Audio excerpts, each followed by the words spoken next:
Chapter 582.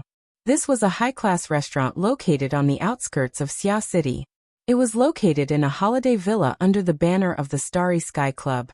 The daily flow of people wasn't large, but it was an important place for the ability users of the inner world and the resource users of the secular society to interact with each other. As time went by, it became one of the high-class circles of Xia City. It must be said that this was a relatively specialized place. However, once the pretentiousness was established, some idiots who didn't understand anything flocked to this place like a flock of ducks. They sharpened their brains to get in.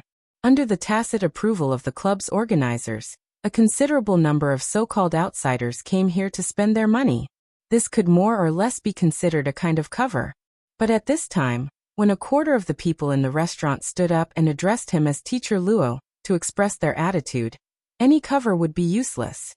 There were over 100 faces in the restaurant. At least for the first few seconds, most of them were perplexed and curious. But as the 20 or so ability users addressed him in the same manner, these self-righteous but ignorant fellows quickly became homogeneous. They even displayed a more sincere and respectful attitude than those in the know. It could be imagined that in the future, the address of Teacher Luo would become a legendary topic of conversation in the so-called circle along with his extraordinarily tender face. All those in the know and those who didn't know would take delight in talking about it. Such a change made Sun Jiai, who had been observing from the entrance of the restaurant all along, subconsciously sigh. The less than 2 hours of teaching on the night of the 14th had introduced an extraordinary character to the world. Sun Jiai really wanted to immediately hook up with Luo Nan, but she had to deal with the rotten tail pulled out by that dead dog Lan Lin. She could only watch as Luo Nan and his party climbed up to the second floor of the restaurant and entered the private room area. She used the fastest speed to finish dealing with the chores. There were no other irrelevant people in the surroundings. Sun Jiai finally had the leisure to give Bamboo Pole a sneer. "You really aren't going to help me at all. But I didn't tear down your stage. Don't tell me you want me to explain everything from start to finish?" Sun Jiai really wanted to stomp her 10 centimeters into Bamboo Pole's thick skin. But when she thought about how this fellow still had value, all she could do was roll her eyes. Bamboo Pole smiled and said, "Your dog won't be of much use tonight. Don't tell me you still have feelings for me. Let's be decent to the end. We'll finish the rest of the bottle and go home." Sun Jiai continued to sneer. "You don't have to blindly think for me. A living dog has its advantages, and a dead dog has its uses." Bamboo Pole observed a moment of silence for Lan Lin. Then, like a gentleman, he opened the door for Sun Jiai and the two returned to their seats. Before he could settle down, there was a sudden commotion on the second floor, and it was quite loud. At first there was the loud sound of a door being slammed, followed by a shrill voice shouting, "One last thing for him. It's better to leave as a martialist than to die at home as a sickly rich man." 5 seconds later, a tall and lean man with a cold expression appeared at the top of the stairs. At this moment, over 100 gazes from the restaurant downstairs were focused on him. This person could be considered a capable person. Even in such a state, he could still stride forward without looking sideways. Soon he was out of the restaurant and disappeared into the night. There were over 100 people on the first floor. Some recognized this person, and some didn't. Bamboo Pole and Sun Jiai belonged to the former category. Duan Hong, the head of the Thunder Falcon Dojo. He was one of the most famous people in Xia City in recent days. Today is the 19th, right? There are only 3 days left until the winter solstice. Sun Jiai raised her wine glass. Half of her face was covered by the luster of the blood-red liquid. Only the corner of her lips curled up slightly. It's quite hard to hold that face in. I can hear the sound of his heart venting even from here. It's as if a burden has been lifted from his shoulders. Bamboo Pole used an idiom to accurately describe the situation. A week ago, not many people paid attention to the grudge between the Thunder Falcon Dojo and the Divine Yu Dojo. But a few short days later, the winter solstice duel between the two dojo masters had become a hot topic in the circle of ability users in Xia City. Especially after that class on the night of the 14th. Teacher Luo had become the absolute focus of attention. Every word he uttered was broken down and analyzed. This included some gossip that had nothing to do with the main topic of the class. Back then, Luonan had mentioned the words Gym Master Xiao, who taught me body techniques. He had also mentioned the tinder as well as the classification of the basic unit, the central unit, and the expansion unit. These were relatively core concepts of the system. It was also from that night onwards that the name Xiaoshenyi rose quite a bit in the eyes of many people. Correspondingly, the Thunder Falcon Dojo, which had a direct conflict with Xiaoshenyu, became the focus of many people. Fine, they were actually the target of ridicule. As long as Duan Hong wasn't an idiot, he would certainly feel the pressure. As for what he would do next, it could be seen now. At this time, a young man chased down from the second floor. He hurried past. Though he was dressed in casual clothes, the two recognized him. He was Zhu Ling, a lieutenant colonel of the Coastal Defense Army. He was Blood Prison Tianbang's adjutant. He was the standard rising star of the military. It's better to find someone from the military to solve the problem. Bamboo Pole took a sip of wine. He knew that Duan Hong had a military background, but Duan Hong was quite thoughtful to be able to find He Donglu after so many twists and turns. Though Bamboo Pole didn't see the scene, he could guess it. He Donglu mediated in the middle, and Duan Hong got off the slope like a donkey. Duan Hong could give up a favor along the way. Luonan would certainly fall for this. After all, Xiaoshenyu really couldn't afford to be tossed around. As for what Duan Hong's final style was, his persona, and what other tricks he would use in the future, it no longer mattered to the overall situation. He Donglu is treating us to a meal. First, he's giving us a favor. He should have some ulterior motive. Sun Jiaoyi pondered over the knots within, and naturally came to a preliminary conclusion. Does the He family want to take a step further with Mr. Luo? There's no need for He Donglu. Secretary he is enough. Sun Jiaoyi's eyes squinted in laughter. That's not necessarily true. Oh, there's an inside story. An exchange? As long as you're willing to help. Go ball. Bamboo Pole didn't say anything. He recognized Sun Jiaoyi as a friend, but he never forgot the difference in positions between the two. The Starry Sky Society invited Luo Nan to open a class. It was fine if they just wanted to ride on the limelight. At most, it would be a matter of who earned more and who earned less. Presumably, Luo Nan wouldn't care. But the problem was it really good to have Luo Nan too involved with the Starry Sky Society? For ability users, not accepting missions from the Starry Sky Society was certainly the performance of a rookie. But at the same time, lingering in the society's circle without going was undoubtedly the starting point of depravity. The Starry Sky Society was a circle of the inner world's periphery created by the cooperation of headquarters and several capital powers. The purpose of its establishment was to realize the effective exchange of the value of ability users with the capital of secular society.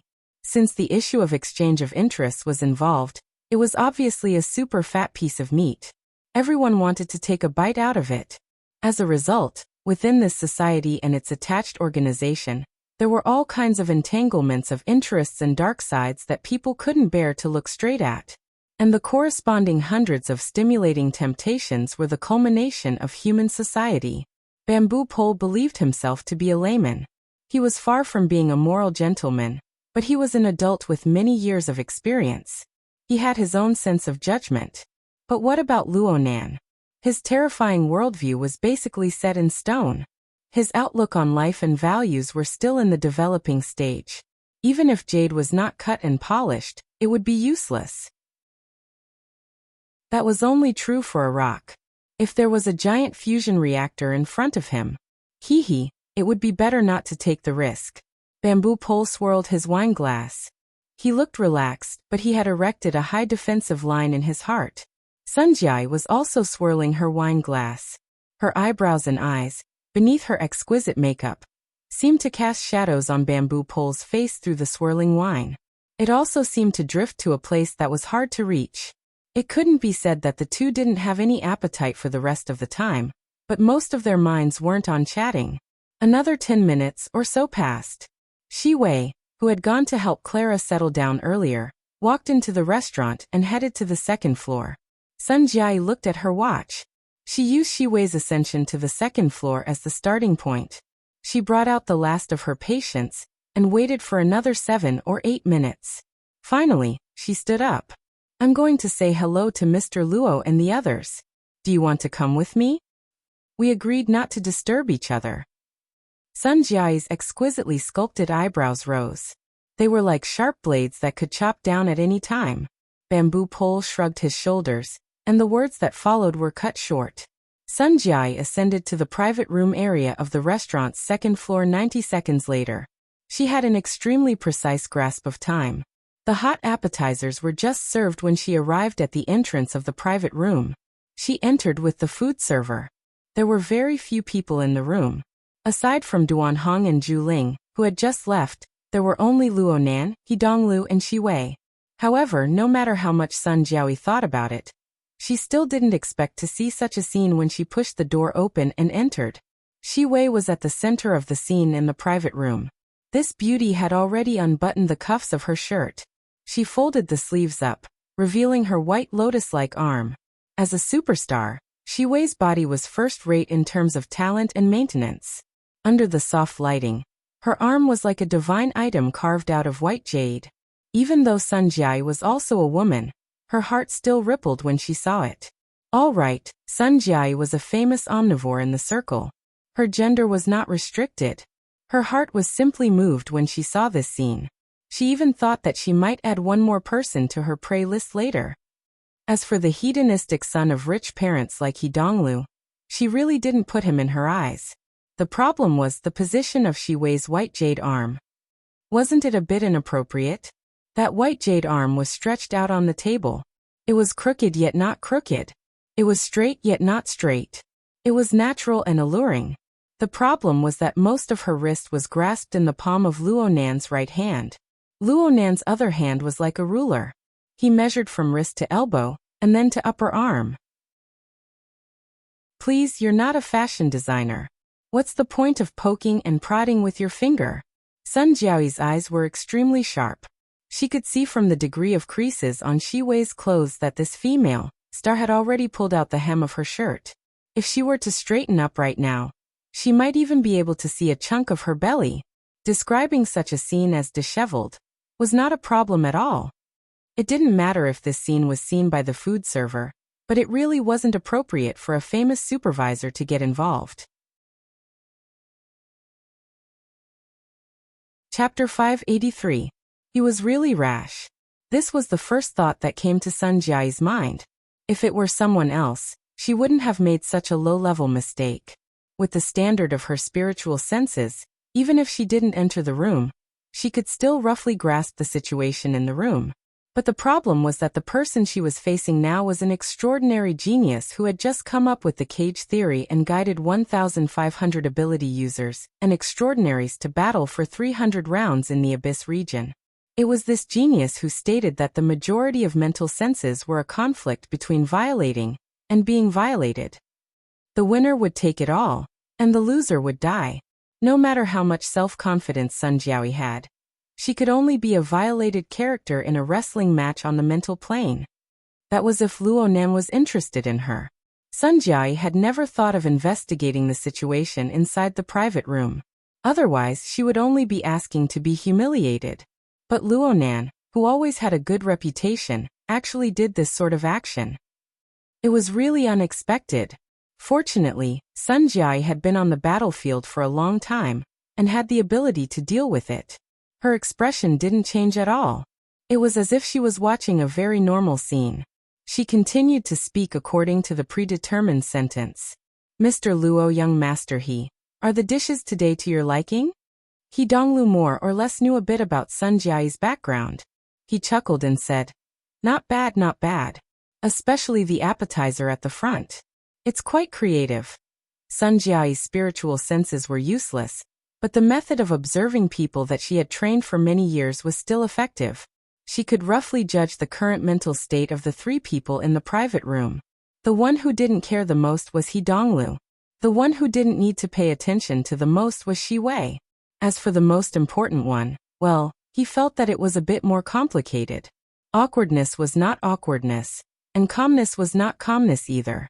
It was more obvious that he was at a loss, as if he did not know how to face it. In the end, he returned to a kind of almost wooden indifference. Such a strange reaction made Sun Jiai mark it in her heart. She wanted to test it again, but the conditions didn't allow it. Luo Nen wasn't someone who was good at conversing. Communicating with He Donglu was meaningless. Sun Jiai could only exchange a few more polite words before withdrawing. From start to finish, she was gone for around a minute. When he returned to Bamboo Pole's side, Bamboo Pole asked with interest, "How's the progress?" Sun Jiai replied casually, "Take your time." Bamboo Pole laughed. "Fine. You've entered the door. Go ahead and have your wicked thoughts. I won't accompany you anymore. I'll go back and work hard." Sun Jiai responded, but when Bamboo Pole got up, she suddenly asked, "Does this Mr. Luo of yours have any special preferences? Do you think I'll tell you?" Sun Jiai pursed her lips and thought for a moment. She nodded but soon shook her head. "You're not telling me. Is it to keep it a secret? Or is it a secret to begin with?" Bamboo Pole was slightly startled, but then he smiled and pointed at her. "You're smart, but don't overdo it. This is advice from a friend." Sun Jiai bowed slightly in her chair. "Thank you, goodbye." Bamboo Pole glanced at her again. His finger slid across his brows, and he performed a nondescript salute before leaving with a smile. As she watched her old friend disappear into the darkness outside the restaurant, Sun Jiai lowered her head and thought seriously for a few minutes. Then, in her personal storage space, she opened the information that she had already collected and organized. This included all the information regarding Luo Nan that could be gathered from various channels. It was voluminous and hard to count. It was impossible to comb through all this information in a short amount of time, but Sun Jiai already had a clear goal. She used her AI to filter and extract all the information she could find on Luo Nan's social interactions in various situations. This included images and written records. She created a new folder, thought for a moment, and named it Persona. Then she connected to a secret channel through the internet. Maybe we need to increase the input of the psychological analysis team. Yes, we need it now. Luo Nen wasn't too affected by Sun Jiai's entrance in the private room on the second floor, but he never planned on spending too much time on Shi Wei. Not long after Sun Jiai left the room, he stopped measuring with his fingers and spoke to He Donglu. "Of course it's possible to make a tattoo with extraordinary effects. But from the looks of it, the organizers aren't going to be as straightforward as cutting needles on the female's body." He Donglu raised his eyebrows when he heard this. Of course, it was his request to have Shi Wei undress. In reality, the grand banquet that was coming soon had prerequisites arranged. The participating guests would have to compete in the progress of the missions. Once they won, they would possess high authority in the grand banquet. They could even become the legendary emperor of the party. This would have an enormous effect on raising his prestige in the circle. The theme of this year's grand banquet was Night of Mystery. It was clear that the mystic arts would dominate. It was said that it involved a bit of black magic and the like. The prerequisites for the male guests were uniformly interesting tattoos. They had to be completed on the bodies of their female companions and prey. Victory was determined by quantity. Frankly speaking, He Donglu didn't expect Luo Nan, who was an abstinence type, to be able to solve his problem. He just used it as a gesture of intimacy, but he never expected Luo Nan to take it seriously. Perhaps Luo Nan felt that He Donglu had given up a favor to resolve the problem of the Winter Solstice Challenge in order to send King of Symmetry? All right, being able to be an emperor for once was certainly an enormous temptation. But I really did come here today to do proper business. He Donglu's heart was indescribably depressed, but he still put on a look of pleasant surprise. "You figured it out?" "Probably. What move is it?" Luo Nan thought for a moment, but he shook his head. "I don't want to say." He Donglu nearly choked to death on the spot. He swallowed the dry air in his throat with great difficulty. He forced a smile and said, Isn't it a bit too early to ponder over the competition for the mission? I'm not interested in the so-called mission." Luo Nan just felt that the organizers of the grand banquet had no lower limits in their thinking. He didn't want to dirty his mouth with those words, so he gave a simple explanation and didn't say anything else. "I'll strangle you to death." "Okay, I don't even believe it myself." He Donglu choked twice in a row. He wanted to get a bit angry, but when he looked at Luo Nan's wooden and childish face, it was hard for him to make excessive guesses. He could only console himself. Forget it. In any case, this is just the warm-up phase. There will certainly be further explanations in the future. With my resources, even if I can't compare to you professionals, it'll be fine if I put in a bit more effort. He Donglu glanced at the hot plate that had yet to be cut. He forcefully suppressed the emotions in his heart. Just like the main dish that had yet to be served, the theme of tonight's banquet had yet to be truly spoken. If he were to lose his young master's temper at this time, he would be whipped to death by his old man later. Originally, he wanted to wait until they tasted the main dish before entering the topic, but now he had to do it ahead of time. He Donglu grinned and warmed up his facial muscles. Then he immediately took out an exaggerated tone. Professionals. You can't help but admire them. Especially people like you. Just now on the first floor, I've gained new knowledge. It's truly incredible. What's incredible? Shi Wei tidied up her clothes. Her face was smiling like a flower. She was familiar with the venue. She was a very good partner, so she took out her curiosity and inquired at the right time. He Donglu asked curiously, "You didn't see? Oh, you went to take care of that little Barbie. That's truly a pity. You don't know this, but when Brother Luo entered the hall on the first floor, at least a third of the people stood up in a hubbub. They all called him Teacher Luo. How could it be like this?" Shi Wei's professional acting skills allowed her astonished and amazed posture to be on point. In comparison, He Dongluo's flattering technique was quite lacking. Plus, he was a layman to begin with. No matter how vivid his words were, it would only make Luo Nan feel awkward. There was no better effect. Luo Nan looked at his watch. Right when he was thinking about whether or not he should give a few words of warning, He Donglu finally ended his introduction under Shi Wei's hint. He rubbed his hands and entered the main topic. "Hey, I'm a layman. There are some things that I can't explain clearly, so I won't say too much and make a fool of myself. I just need to show my admiration. Then let's have a straightforward." The hedonistic young master played with the tone of the Jianghu quite well. Luo Nan felt that these words were more pleasing to the ear than the previous words. He nodded and said, "Just say it." "It's like this. I've heard news these past few days. It's about the demonstration equipment related to classroom number 14. Demonstration equipment?" Luo Nan was stunned. He really didn't understand. It was the day before yesterday, or the day before yesterday.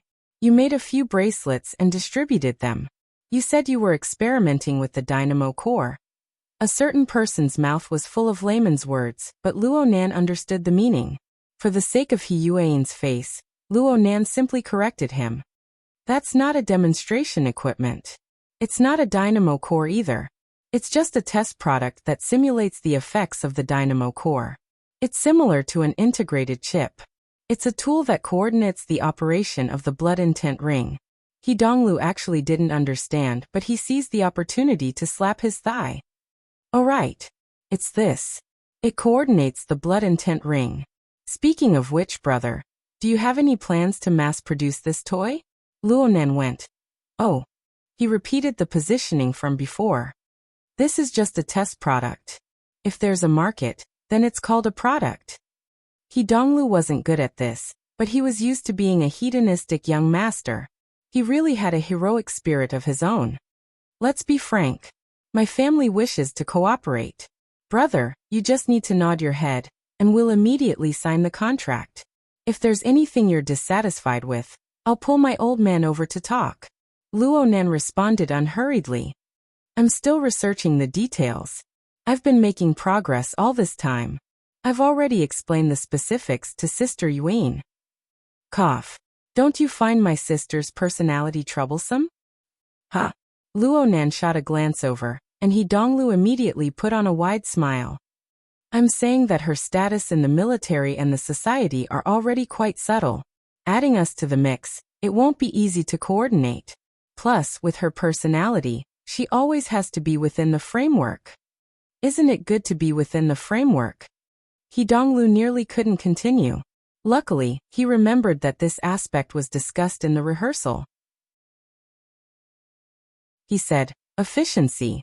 It depends on efficiency. Especially when it comes to your research. It's like the difference between a public laboratory and a private laboratory. If you share a piece of equipment with someone, you have to arrange the time and take turns. Isn't that inconvenient? Plus, the branch's resources are within the framework of headquarters. The two sides don't have a good relationship right now. It's hard to avoid restraining each other. It's hard to guarantee the privacy of some projects. But if you have a private laboratory,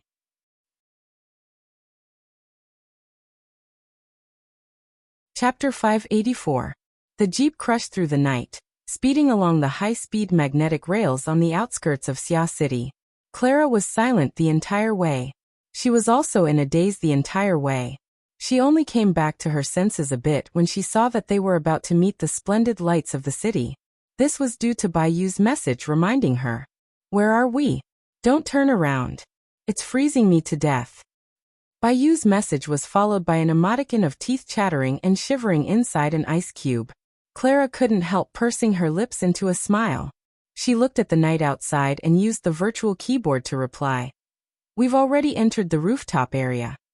The virtual keyboard's luminous effect flickered in the back seat. The little girl always loved to design a few gorgeous colors. She usually felt that they were quite gorgeous. But when she saw the slender figure and the calm and serious face of her peer under the gaudy colorful lights, Clara suddenly felt that the spacious back seat of the car had become cramped. The complicated emotions she had suppressed with great difficulty in the previous half hour were like the flickering lights in the car. They were completely exposed before the eyes of others. At least that was what Clara believed herself to be. She subconsciously held her breath and turned off the keyboard. She wanted to return to her previous state of silence. The person next to her seemed to turn his head to glance at her. It also seemed that he didn't, but Clara felt her entire body become sensitive. Her slightly curled long hair touched the exposed nape of her neck. It was clearly a bit damp. The 20-minute car ride had yet to dry the humidity of the villa's hot spring. It was just like the weeds in her mind. Back then, Shiwei had intentionally or unintentionally hinted that her own fantasies, including her preparations to abandon herself to despair, appeared absurd and lowly in front of the magnanimous actions of her peer, whom she had only interacted with for half a day. Clara still didn't know, or perhaps she didn't want to know, whether or not Luo Nan understood her preparations. She could only hang her head like a quail. She allowed her fantasies and illusions to weave into a net in the darkness, tightly binding her head and chest. She found it hard to breathe. The incorporeal needle of time suddenly sped up and then slowed down, teasing and tormenting her to its heart's content. This feeling, which could only be experienced by herself, seemed to be even more unbearable than the conflict outside the restaurant an hour ago. Until the jeep reached its destination. That's Baiyu. Luo Nan finally opened his mouth. The jeep cut into the city road as he spoke, slowly stopping by the side of the road. Baiyu, who had wrapped herself up like a hairy ball, was hopping around under the streetlights. She saw a small tank-like SUV come over, and she subconsciously jumped back a step. Only then did she see the car door open. Luo Nan, dressed in thin casual clothes, got off the car. Clara came down from the other side and circled around the back of the car. Baiyu immediately pounced over and hugged Clara as she called her idiot, over 10 times. Clara originally thought she had overcome the most difficult hurdle, but as soon as she heard Baiyu's words, the emotions hidden in the corner of her heart broke through the dam. She hugged Baiyu and started crying again. Luo Nan was truly helpless when faced with this sort of situation. He immediately had thoughts of fleeing far away. He watched as Clara wholeheartedly hugged Baiyu and cried. Baiyu came back to her senses a little, so he focused his voice and whispered in her ear. Your house is nearby, right? Clara, take care of him. Call me if anything happens. Baiyu was dressed like a hairy ball, and she still had to hold Clara, who was crying so hard that her body went soft. She swayed back and forth, struggling quite a bit. She couldn't help but open her eyes wide when she saw Luo Nan actually shake his hand and leave. But she was unable to criticize him, so she could only pout. My house is right behind me. Don't you want to go sit? I have an appointment with someone. I'll be leaving first. Luonan didn't have the leisure to watch the two girls hug each other and cry bitterly. Plus, he wasn't lying. His daily schedule was packed to the brim. He really did have to meet with an important person in a bit. He turned around to leave, but he saw Baiyu being hugged by Clara. Baiyu looked like she couldn't even move a single step. He thought for a bit and finally decided to do something good to the end. Get in the car. I'll take you guys to your house. Clara, you're going to sleep at your kid's house today, right? Baiyu let out a puff of white steam. Oh my, I nearly thought I was going to dribble the ball and run. The young girl had no filter on her mouth, and her analogy was gravely wrong. This actually caused Clara to be unable to continue crying for a time. Luonan was helpless. He could only invite the two girls into the car and let Baiyu lead the way. They drove to the residential area in the back. Clara was much more relaxed now that she had a friend by her side. Right now, she was curled up in Baiyu's embrace. She was no longer crying, but she was a bit drowsy and sleepy. This was most likely the aftereffects of her rapidly relaxing mental tension. Clara was between Luonan and Baiyu, so it wasn't convenient for them to talk.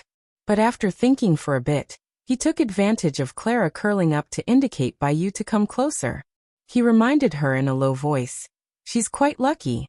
She didn't suffer a huge loss. Just remember this. Also, I didn't tell Brother Haijing about today's matter.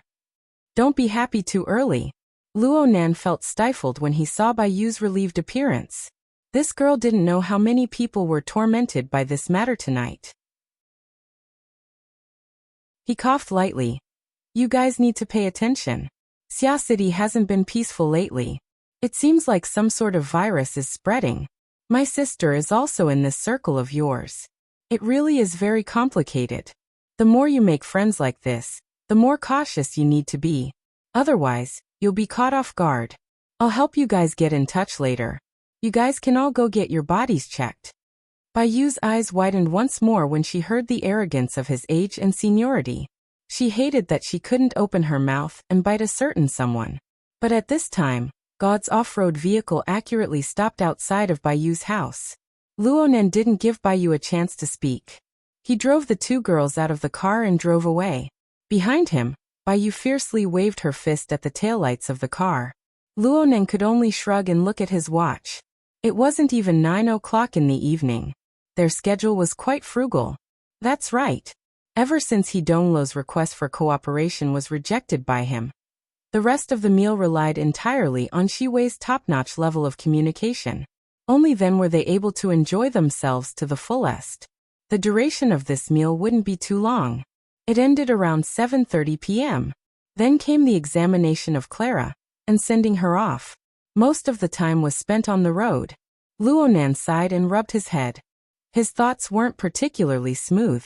He felt that it was strange when they talked about cooperation during the meal. The relationship between He Yuan and the He family seemed to be a bit more distant than he imagined. He Yuan was clearly the one who transferred the invitation this time as a middleman. Ever since the lecture on the 14th, Luonan's private communications had always been in friend and family mode. Anyone who wasn't in his address book would automatically be rejected. It was all thanks to He Yuan that He Donglu was able to contact him. And it was because of this that Luonan looked down upon He Donglu, or perhaps the He family behind He Donglu, who wanted to start a new business. If it weren't for the fact that the young master of the He family had resolved the winter solstice challenge, Luonan wouldn't even be bothered to smile at He Yuan. Luonan pondered for a moment. He felt that he still needed to communicate with He Yuan. At the very least, he needed to report today's situation. He directly dialed He Yuan's hexaear number. This time, the call connected very quickly. Mr. Luo. Sister Yuan, I've met with He Donglu. The greeting gift he gave me was quite good. He resolved the matter of Gym Master Xiu's winter solstice challenge. However, looking at his intentions, he wants to obtain the technical authorization for the brick, produce it and sell it on the market. I didn't agree. The so-called brick was the bracelet mentioned during the meal. It was the imitation dynamo core device that Luonan had designed for the sake of consolidating the results of the blood intent ring. Why did he choose this code name? One reason was because the blood intent ring's original name was Fortress. It could be considered a brick and a tile when dismantled. The other reason was because Luo Nan was ridiculing himself. The technical content of this toy wasn't high. Luo Nan felt that it wasn't even comparable to the elementary Dynamo Core product in Gym Master Xiu's Tai Chi Ball. It was barely at the level of the integrated chip that imitated the functions of the Dynamo Core in the burner simulator system of Frost River Reality. It had a weak structure, a single function, a low-quality product rate, and a high failure rate. The frame of the Blood Intent ring was still floating in the abyssal region. It did have a bit of a guiding effect. Otherwise, it would have been too heavy to use as a toy. From Luo Nan's perspective, this brick was the most standard of failed products.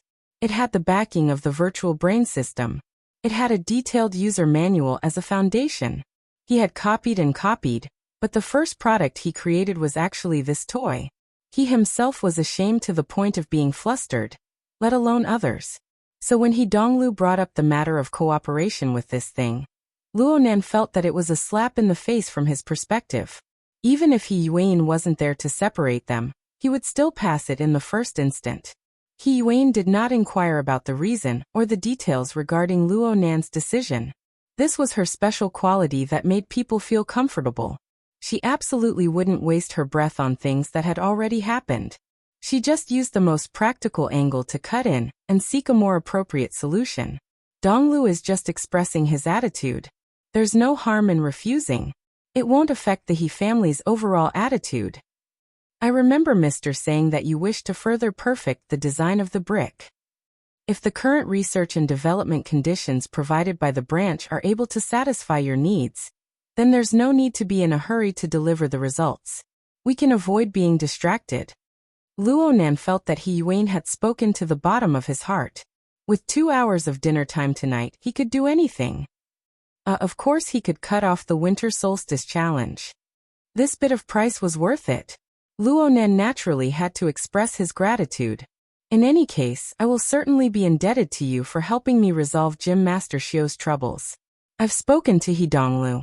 Sister Yuan, you might as well help me pass on the message. Luo Nan's words actually contain the meaning of, I only recognize you from the He family. It could be considered a small gesture of support. But He Yuan just replied. Donglu only needs to say it once. Besides, this is what the He family should do. Luo Nan didn't understand these words. Then He Yuan changed the topic. Mr. Luo, I've already sent over the latest information regarding the investigation of the mutant infection.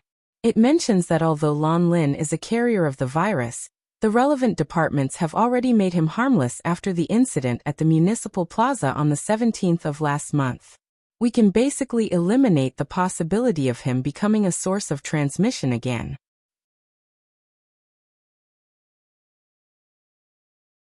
Chapter 585. It was already 9:45 p.m. by the time Luo Nan walked into the house. The clear sound of the zither passed through the door and entered his ears before he even entered the door. The subtle sound of him opening the door was also completely drowned out by the bright and lively sound of the strings being plucked. It was to the extent that in the living room, besides Rui Wan, who was sitting in a standard posture on the piano stool facing the door, no one else noticed his arrival. A family concert? Even though Luo Nan's mood couldn't be considered all that great, he still relaxed a bit. He quietly changed his shoes in the entrance hall and walked into the warm living room. Right now the entire family was gathered around the sofa in the living room. Aside from Luo Nan, who had just returned, his uncle and aunt sat on the main sofa, shoulder to shoulder, with their backs against the door. Only the back of their heads was exposed. Mo Peng sat on his aunt's side. He rested an arm on the armrest and swayed back and forth, but his body was sprawled on the carpet. He was very comfortable. But in terms of comfort, it still belonged to Emoya, who occupied one side of the sofa and the chaise lounge. This sister didn't have a proper posture when lying down. She didn't have a proper posture when sitting. Her slender waist rested on the armrest. Her long legs were half bent and half straight. She was so idle that it made one's hair stand on end. Yet she still held the guitar. Her fingers and the plectrum plucked the guitar strings back and forth. She was as agile and dazzling as ever. This song was adapted from a classic rock song. Emoya had returned to her old profession and was in charge of the melody. Luo Nen listened to this part. The interludes and gorgeous polyphonic interpretation, and even the finger-picking techniques were used. The rich timbre and improvisational variations perfectly verified the high validity of the nickname Finger Palace. Compared to Emoya, Rue Wen sat upright under the cover of Emoya's gorgeous melody. Not only was her posture much more rigid, she mostly strummed the strings, and she occasionally broke down the chords back and forth. She also appeared much simpler. However, the metal strings beneath her fingers vibrated slightly. The resonant amplification of the single panel box allowed the deep and penetrating timbre to be divined out. This was probably the best standard that the mid-range practice guitar in her hands could achieve. What was even more beautiful was the precise control. It could be said that she had firmly grasped Emoya's nearly casual and colorful rhythm. So much so that Luo Nen was nearly unable to distinguish whether the rhythm carried the melody, or whether the melody carried the rhythm. The song was quite simple, but it was almost perfect for two guitars. At the end of the song, before Emoya could comment, Emo Peng was already cheering loudly and praising. Rue Wen's rhythm is unparalleled. Io. Speak properly. Luo Shuqing slapped her son's scalp. Emo Peng didn't even have time to complain when Rue Wen stood up from the piano stool. She nodded her head in greeting towards Luo Nan.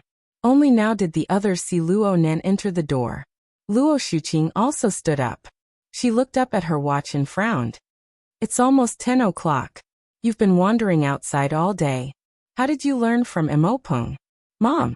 Emo Peng was just about to prop himself up, but he didn't have any strength left. He was filled with grief and indignation. I go home on time every day. Why aren't you worried that Nanster will lead me astray? Go upstairs and sleep. Luo Shuqing gave her son a light kick. She had the heart to instruct Luo Nen a few more times, but when she thought of the special circumstances her nephew was in right now, she was unable to continue for a time. Luckily, her husband spoke up at this time. It's already 10 o'clock. Rue Wen has practiced the piano for nearly 2 hours. She must be tired. Everyone should go to sleep. Yep. Nan needs to adapt to the new rhythm as soon as possible. You're still young. Learning to enrich yourself and laying down your foundation is the most important thing. You need to calm your heart. Luo Nen obviously knew what his two elders were worried about. He went, yep. He didn't make any empty promises. He was just like he was in the past. He was an introverted and quiet child. If he could really be the same inside and out, then that would be the most gratifying result for his aunt and uncle. Okay. Everyone wash up and go to sleep. Rue Wen can consider going on stage with me this weekend. Emoya stood up as well. She grabbed her guitar and stretched her back. She even waved her hands twice in passing, emitting a humming sound. Luo Shuqing couldn't find her daughter pleasing to the eye no matter how she looked at it. Going up with you to swing a sledgehammer? If we really do swing, then we'll be excellent idols. Emoya walked barefooted, giggling as she walked upstairs. She was completely unaware that her unintentional words had caused Luo Nan to subconsciously frown. 5 minutes later, Luo Nan knocked on Emoya's door. A few seconds passed before Emoya opened the door for him. She wore only a thin nightgown and her hair draped over her shoulders. She clicked her tongue twice. What a rare guest. It seems like a certain someone hasn't come to visit since he's no longer lacking in funds. That must be the reason why you ran away from home for nearly 2 months. The corner of Luo Nan's lips twitched as he retorted. He walked straight inside. He wasn't in the mood to joke around with Emoya. Emoya indicated for him to sit on a chair by the window.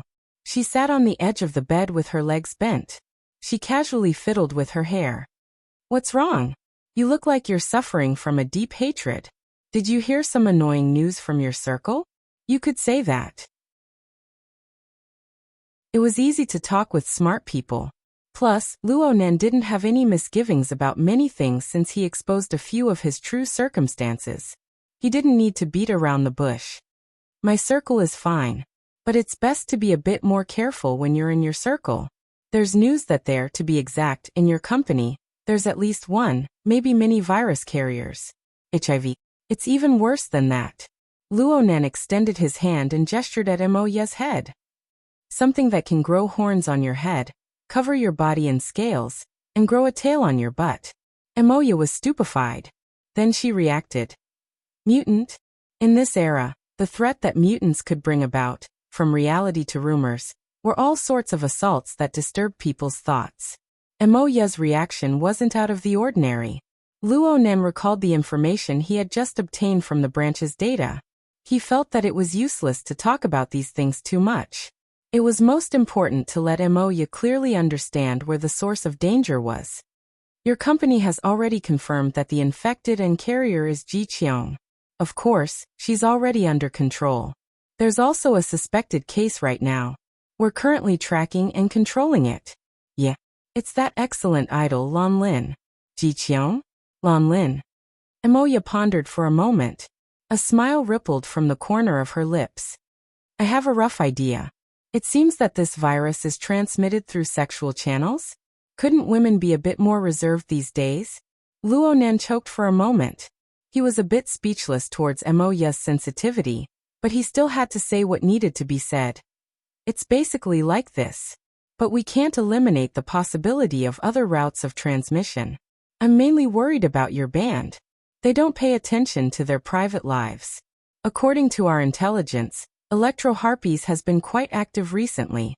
You're too close to them. You must be careful. It's best if you rest for a while. TSK. Your circle is quite professional when it comes to intelligence. It doesn't seem like you're messing around. You guys are the ones who are messing around. I don't deny it. Emoya spoke casually. She naturally straightened her toes and did a sideways stretch. It was quite normal, but her current attire and posture made the corners of Luonan's eyes twitch. Hey, I'm being serious. I'm being very serious too.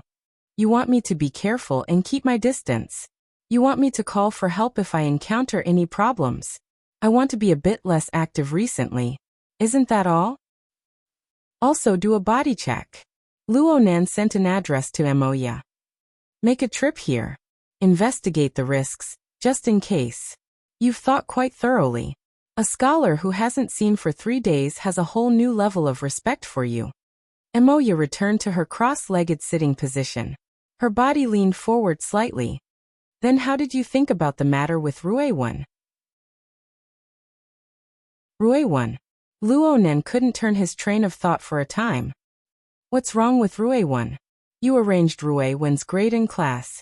Did you pay attention to her studies or her mental state? Luonan still didn't understand. She's only been at school for a few days. Is she tired of studying?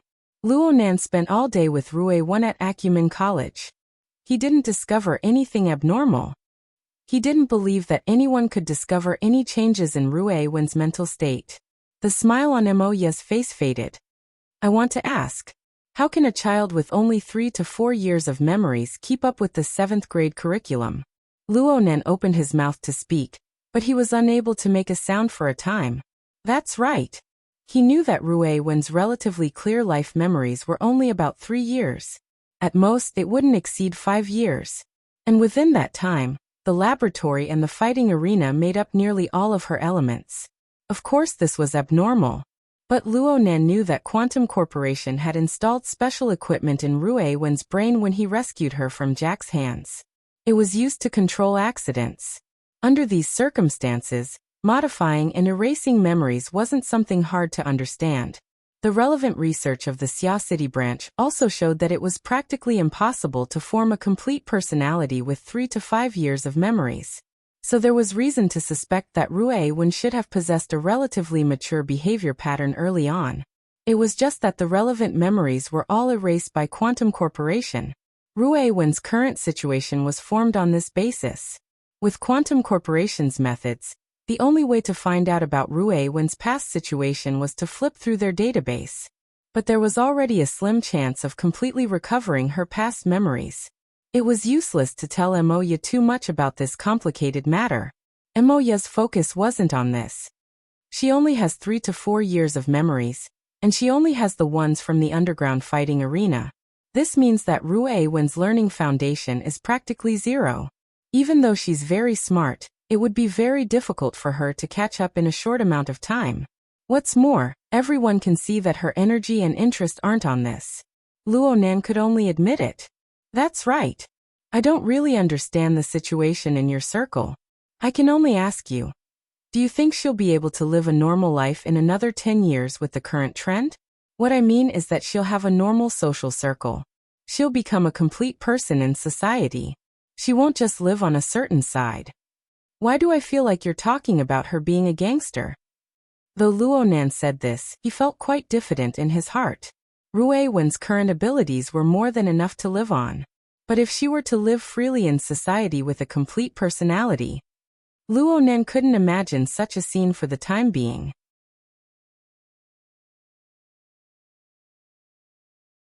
Chapter 586.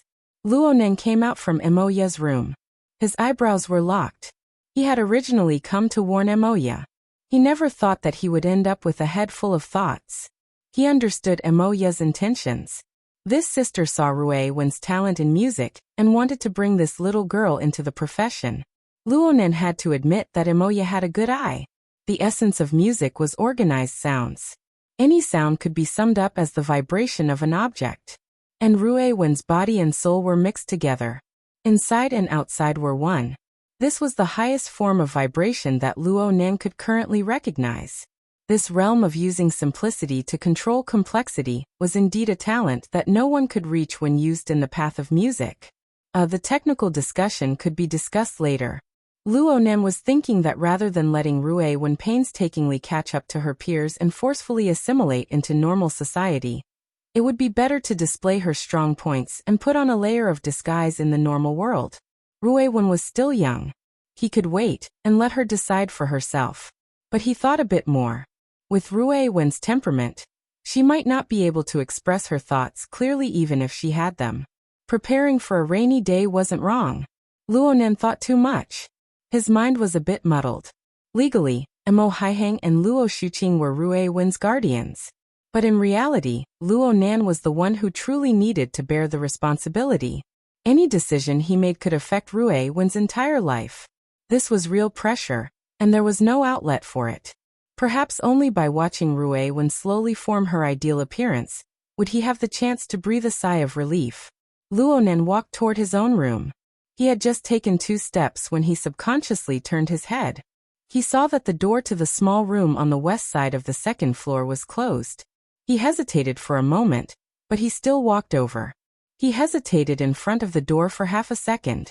In the end, he decided not to be hypocritical. He skipped the process of knocking on the door and pushed it open to enter. This was Rui Wen's room. The room wasn't large, but it was decorated with care.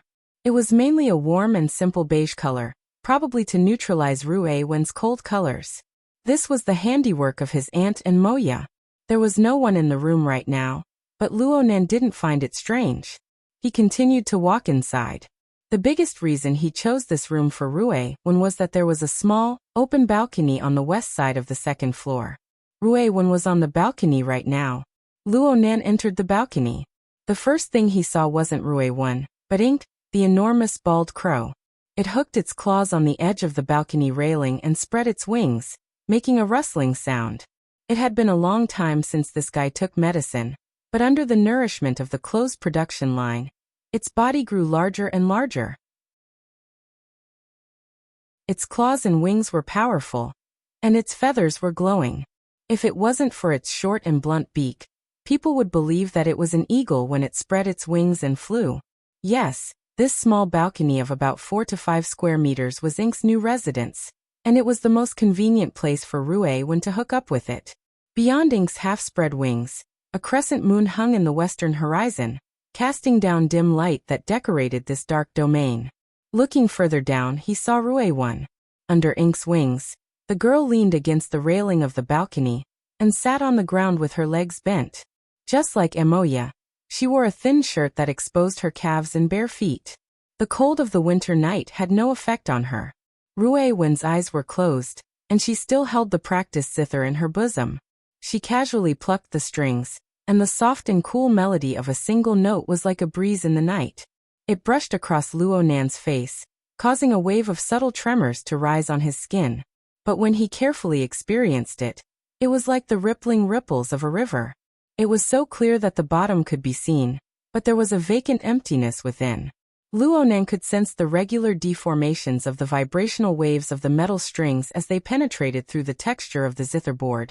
But he was unable to experience the part that belonged to a person under this transparent and clear tone. He was already used to this sort of Rue-1, but Moya's words crossed his mind. He couldn't help but have a different feeling grow in his hair. The balcony was very small. It could only fit Rue-1 by herself. Luonan didn't move forward. He stopped at the junction between the room and the balcony, and he half knelt in front of Rue-1. Rue-1 must have felt Luonan approaching her, for she opened her eyes. Her deep and serene pupils were bottomless, and he couldn't see the emotions that a normal person should have. It was just like the sound of the zither flowing under her fingers. Luonan was a bit dazed when he saw these eyes. Right now Rue-1 was like the silent curtain of night outside the balcony. She was perfect like a painting, but she had completely blended into the background. There wasn't a single vivid focus. Her thoughts, hobbies, inclinations, ideals, and even her selfish desires were all buried beneath these dark pupils. Or perhaps there was simply nothing beneath them. What could be assembled from 3 or 4 years of memories? Not even a bit of it was forgotten. Jack. The underground fighting arena. The laboratory. Death. Luonan didn't want to think any deeper. The matter was far from being as simple as it was when he first made his decision. Perhaps Rue-1's way of surviving in society had never been a difficult problem. It was how to let her live a high quality of life. Just like all parents hoped, to let their children live freely, happily, and with dignity. This was the crux of the problem. But could the Rue-1 before his eyes really do it? If she couldn't, then how should he adjust? Luonan was really a bit stupefied. He was in a daze, and Rue-1 just looked at him like this. Her fingers were still plucking the strings, but it was a subconscious action. Right now Rue-1 was like a robot doll waiting to be inputted with commands. That. Luonan spoke half a sentence, and his mind became even more stuffy. His originally unformed words were completely blocked up. The void vibrated during his moment of stupor. The minute signs were like the sound of thunder from the distant sea and sky. It was very hard for ordinary people to hear, but it transmitted information from the restless lagoon. This was someone's summons, telling Luonan that he had arrived. Hurry up and fulfill the contract. The plucking stopped. Of course Rue-1 could feel the vibrations in the void. She had gotten used to it over the past few days. So she put down the guitar and made preparations for her next move. Ink felt the change in the atmosphere and spread its wings to fly up. The scene in the curtain of night turned from stillness to stillness, and Rue-1 turned from a doll to a soldier on standby. She was no longer in a daze. But was this the state that a girl should be in? Then again, what should a normal girl know a normal state be like for someone of the same age? It seemed that Luonan himself didn't have a set of rules. Luonan really couldn't think of what to do next. He got up in a bit of a sorry state. Yeah, let's finish tonight's practice first. Rue-1 nodded slightly. Her figure turned incorporeal, and she merged into the depths of the curtain of night right before Luonan's eyes. Luonan was stupefied for a few seconds before he picked up the guitar that Rue-1 had tossed onto the balcony. He carried it back into the room, gently leaning against the wall as he put it down. He didn't grasp the angle of the guitar well when he put it down, and the body of the guitar collided with the wall. The guitar let out a buzzing vibration, turbid like his current mood. Half a minute later, Luonan lay on the bed in his room. He closed his eyes, and his terrible mood slowly settled down. What replaced it was a clarity and calmness that gradually approached instinct. Luonan's mind broke through the cage, piercing through the turbid mental region of the public. He entered the lagoon, a similarly chaotic and even more berserk domain. In the lagoon, the power structure that came from Ghostai was like a shining lighthouse amidst a violent storm. It marked the position and depth of extraordinaries, and it issued a provocation to Luonan. Come. Let's fight another 300 rounds. After the 14th lecture ended, Ghostai Chei displayed his specialty in being shameless. He claimed to have lost the wager and willingly stayed in Xia City to serve as Luonan's sparring partner. She wanted to squeeze out elements that could be used by Luo Nan from the cage theory that Luo Nan had elucidated and put into practice. She wanted to improve her own foundation and seek a new breakthrough. This was the judgment of Her Majesty Empress Wu. There was a 70 to 80% chance that it was true. For an extraordinary to cast aside his pride, there really weren't many people in this world who could do anything to him. Ghost Eye stayed in Xia City as he wished. In the outer seas, he trained with Luo Nan in the lagoon every night. No matter what his intentions were, Luo Nan needed a sparring partner like this. He needed it more than anyone could imagine. Luo Nan didn't immediately step forward to meet Ghost Eye's provocation. Instead, he calibrated his position and locked onto the depths of this chaotic storm zone. There was another target drifting erratically, and he poured the strength of his mind into it. A rigid barrier towered in an instant, and the impact of the storm was greatly reduced. Luo Nan entered the fortress constructed by the configuration of the Ring of Blood Intent. This structure was still simple and crude. It was the standard big, stupid, and thick. Compared to Ghost Eye's extraordinary domain that spanned across the storm, it was quite lacking. But it was this kind of structure that formed the necessary foundation for Luo Nan's assault on the lagoon region. It was like a ship. It could carry a crew, and it could travel amidst the howling winds and huge waves. As Luo Nan's telepathy entered the fortress, the 100 or so telepathic thoughts that had been rather quiet within the area surrounding the fortress quickly became restless. The corresponding information was sprinkled to every corner of Xia City through the psychic wave network and a few other channels. In the blink of an eye, telepathic thoughts gathered one after another from every region of Xia City. Most of them were transferred through the psychic wave network. There were also a few who came through the bracelet that Luo Nan had distributed 2 days ago. In any case, the number of telepathic thoughts that came from different people within the fortress broke through the 500 mark in a short dozen seconds. This was pretty much the total number of ability users who could enter the fortress through the configuration of the Ring of Blood Intent after lesson number 14.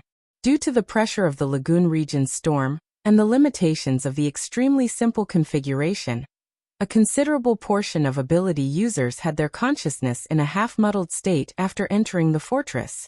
It was very difficult for them to communicate with others. They only retained their basic perception abilities.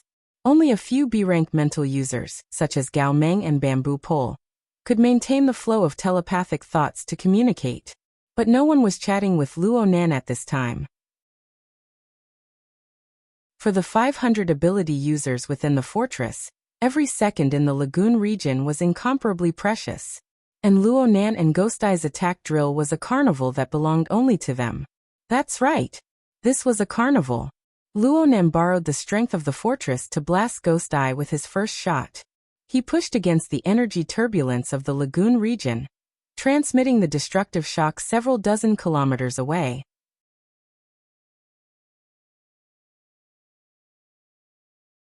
Chapter 587. The revelry didn't last too long. Approximately 30 minutes later, the supernatural attack from Ghost Eye above the abyss region was like the receding tide of seawater.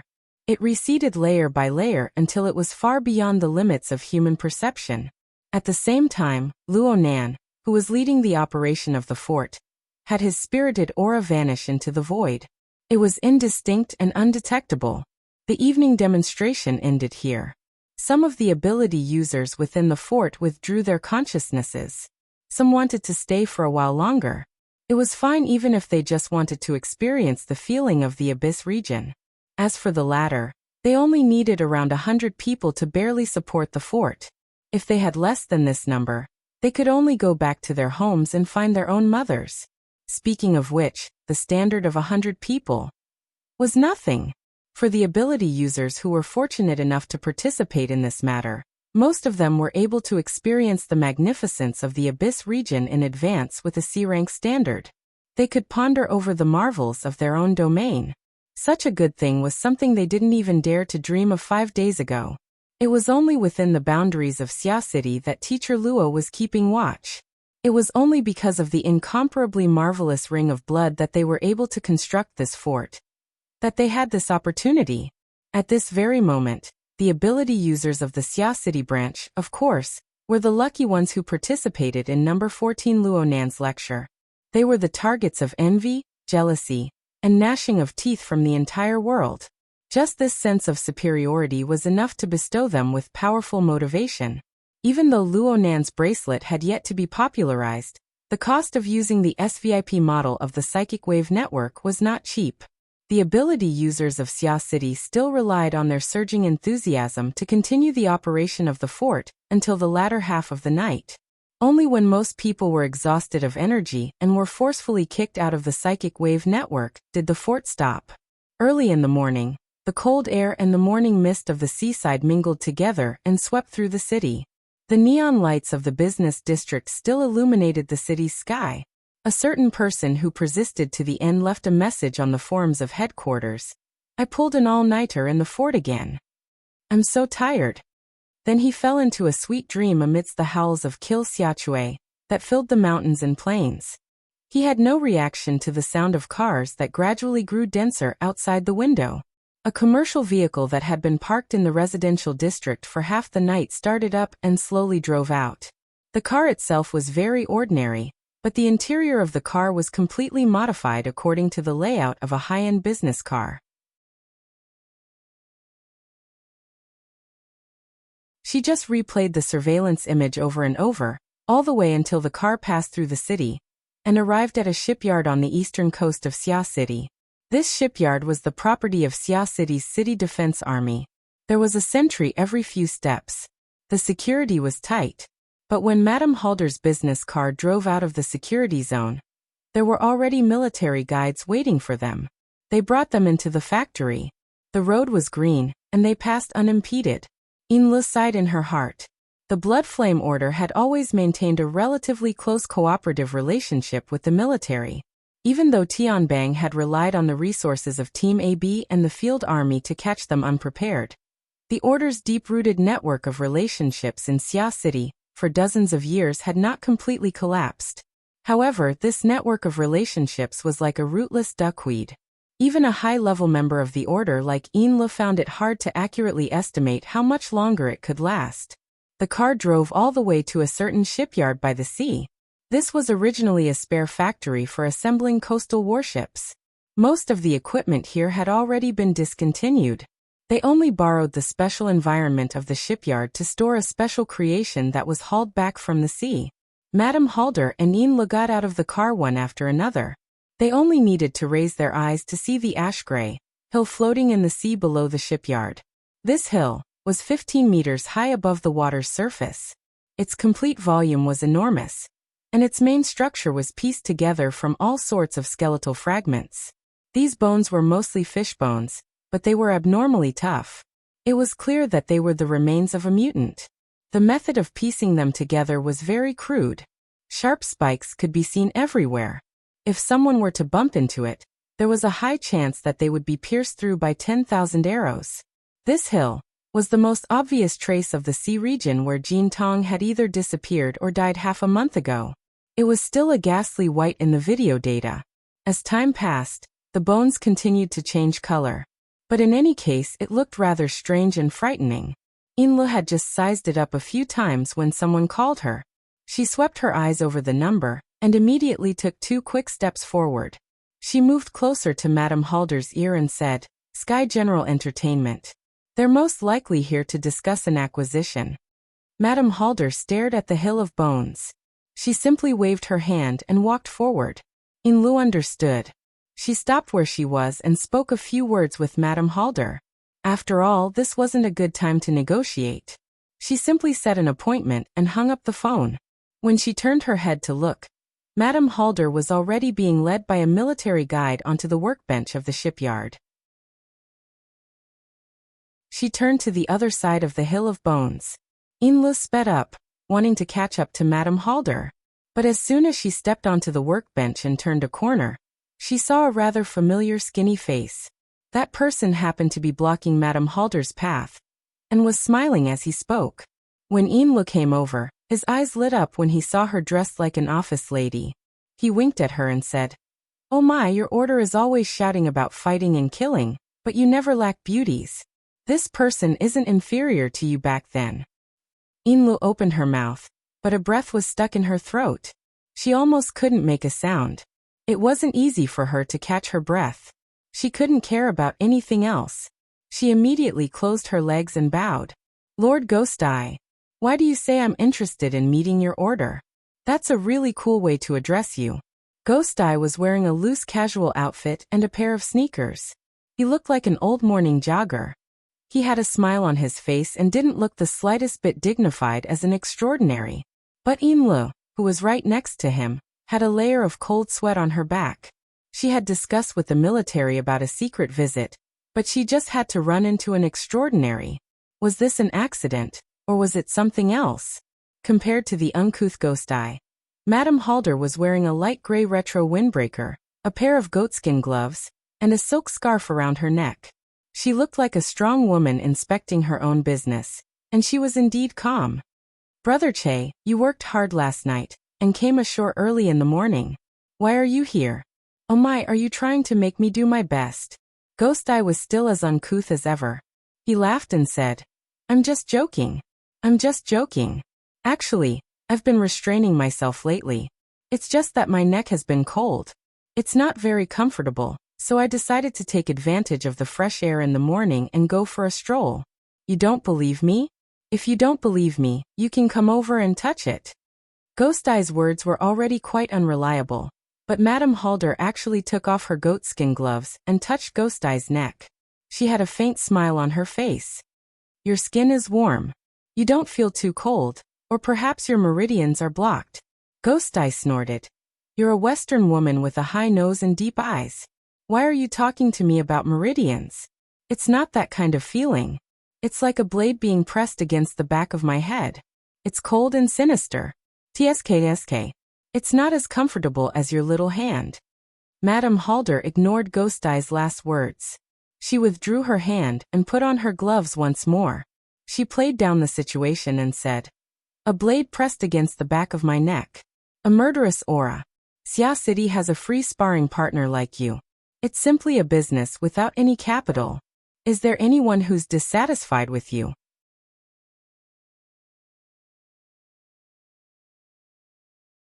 Chapter 588. Madame Halder and Ghost Eye sat on the workbench in the shipyard. It was as if they were talking in riddles, or as if they were old friends exchanging greetings. They did not exchange many words, and then with smiles on their faces, they walked away, one going up, the other going down, and did not meet again. Inlu followed behind Madame Halder. Aside from the initial greeting, she didn't say a word. She only knew that the two of them were talking about last night's drill in the Abyss area, but she couldn't guess the specifics. But what she could be sure of was that Madame Halder and Ghost Eye must have reached some sort of tacit understanding. Otherwise, why would they have to create a coincidental encounter in this military base for others to see when and where they could talk about such gossip? Inlu lowered her eyes. A month ago, she was only one of the 2 deputy officiants in the order. But now that the traitor Ren Hong was dead, she was undoubtedly the first in line to inherit the position of officiant. Her position in the order had risen to an unprecedented height. But when did Madame Halder and Ghost Eye get in touch? The two of them had such a close friendship, but no matter what kind of difficult situation they were in, Madame Halder never revealed anything. Why was that? Inlu had a subtle feeling in her heart, but no matter what, the benefits were immediate. No matter how dire the blood flame order was, having an extraordinaire appear and communicate with them in a friendly manner was an excellent card to play. The guiding personnel of the military were dumbfounded at this moment. To him, this was undoubtedly a very important piece of information. And when this information was sent to the military decision-makers, it would probably boost the blood flame order, which was currently in a rather passive position in D-City. Inlu pondered over this in her heart, but since Madame Halder didn't say anything, she couldn't ask. A minute later, Ghost Eye, who had finished circling around the white bone mound, did not even say goodbye and just left. She finally calmed down and carefully observed the white bone hill that was right in front of her. In fact, the higher-ups of the Blood Flame Order had already analyzed the white bone mound from all sorts of images and information. This time, they were seeing the real thing in person to verify their previous analysis. Inlu soon confirmed that 99% of the Whitebone Hills structure was based on the Bloodsoul Temple. As for the remaining 10%, it was just a deviation caused by the impact of the energy. Most importantly, even though it had been half a month, he could still vaguely feel the special spiritual waves radiating from it. Outsiders wouldn't be able to guess, but as the deputy officiant, Inlu could tell at a glance that during the process of shaping the Whitebone Hill, there had been an astonishing energy exchange. Within the church, this energy exchange was also called blood sacrifice. How could such a thing and such a form appear in the sea where Jin Tong disappeared or died? Could it be that it was really as some people had guessed, that the one who had already died in battle at the Aurora Cloud capital had revived using a secret technique? Inlu did not voice out such a taboo guess. She remained silent until Mrs. Halder signaled for them to leave. Under the more cautious and respectful welcome of the military guides, the two of them got back into the MPV and drove out of the factory. In the car, Madame Halder had been resting with her eyes closed, or perhaps she was deep in thought. Only when they reached the highway did she open her eyes and speak. Luo Nen wants to kill someone. Inlu was suddenly stupefied. Her thoughts had been swaying between the Whitebone Hill and Ghost Eye. She hadn't thought of Teacher Luo, whose name had already shaken the world even though he hadn't reached adulthood. She was a bit stupefied for a time. Luckily, she quickly came to her senses. Madame Halder and Ghost Eye had mentioned the drill in the Abyss region earlier. Luo Nan was the core character. But the matter of killing someone. Madam, who do you think Luo Nan wants to kill? Madame Halder took off her kid leather gloves and placed them on the armrest of her seat. Her right hand, which had just caressed the back of Ghost Eye's neck, opened and closed twice. She spoke a few seconds later. According to Ghost Eye's explanation, Luo Nan is using the drill in name to familiarize himself with the attack patterns of the Abyss region. In reality, he's using Ghost Eye as a simulated target. Since he's using Ghost Eye as a simulated target, it's very likely that the target is a mental type extraordinary. Inlu was speechless. She said after a while, even if he's practiced 100 or 1,000 times, he'll still kill extraordinaries as he pleases. Her voice suddenly cut off. Inlu thought of Jin Tong at this moment. Madame Halder's gaze stared at her own right hand. She muttered, Ghost Eye means that he can faintly sense a certain hidden threat. Perhaps that threat is Luo Nan's trump card in beheading Jin Tong. But Jin Tong is a fleshly type after all. It's very hard to completely imitate his previous experience. That's why he needs Ghost Eye as a live target. There are only 30 or 40 mental type extraordinaries under the heavens. Who could it be? Inla didn't speak. She was still digesting Halder's judgment. Even though the logic was complete, it was still very hard for her to completely agree with it. Madame Halder didn't dwell too much on this matter. She most likely wanted to gather more information before making a judgment. However, she made a decision. Notify Sky General Entertainment. Let's shelve the negotiations over Mingtang Culture's acquisition. Madam. According to Multifaceted's explanation, Luo Nan and Mingtang Culture have quite a deep connection. We need to have a channel to facilitate contact. Inlu responded with a yes, and immediately made a call to the negotiating side. She didn't care how astonished and angry the other side was. The matter was settled in less than a minute. When the call ended, Inlu was just about to ask for instructions when Madame Halder took the initiative to ask her, "What do you think about Ghost Eye?" Inlu was a bit startled. She didn't know what to say for a time. She simply shook her head. "I haven't studied him in depth before. I don't dare to make a rash judgment." Madame Halder laughed soundlessly. She didn't bicker with Inlu. She continued, "Ghost Eye seems to be frivolous, but he has everything an extraordinary should have. His judgment far surpasses that of a normal person. That's fine. When it comes to extraordinary cultivation, he's far more curious than the vast majority of extraordinaries. Correspondingly, he doesn't pay much attention to mundane matters. You need to remember this." Inli's heartbeat increased by a notch. There was no doubt that Madame Halder was deciphering the mysteries of Ghost Eye's relationship with her. To the Blood Flame Order, which lacked a core of extraordinaries and a sacrificial artifact to suppress them, This was an extremely important resource. Regardless of whether it was sooner or later, if she could learn the truth, it meant that Lee's position within the order and in Madame Halder's heart had been further solidified. Lu felt as if she had returned to the time when she received the order's fundamental secret technique. She listened attentively to Madame Halder's every word, and committed them to memory. There wasn't much information regarding Ghost Eye. It was nothing more than contact information, communication skills, personality analysis, and so on. Madame Halder only took 2 minutes to finish explaining everything.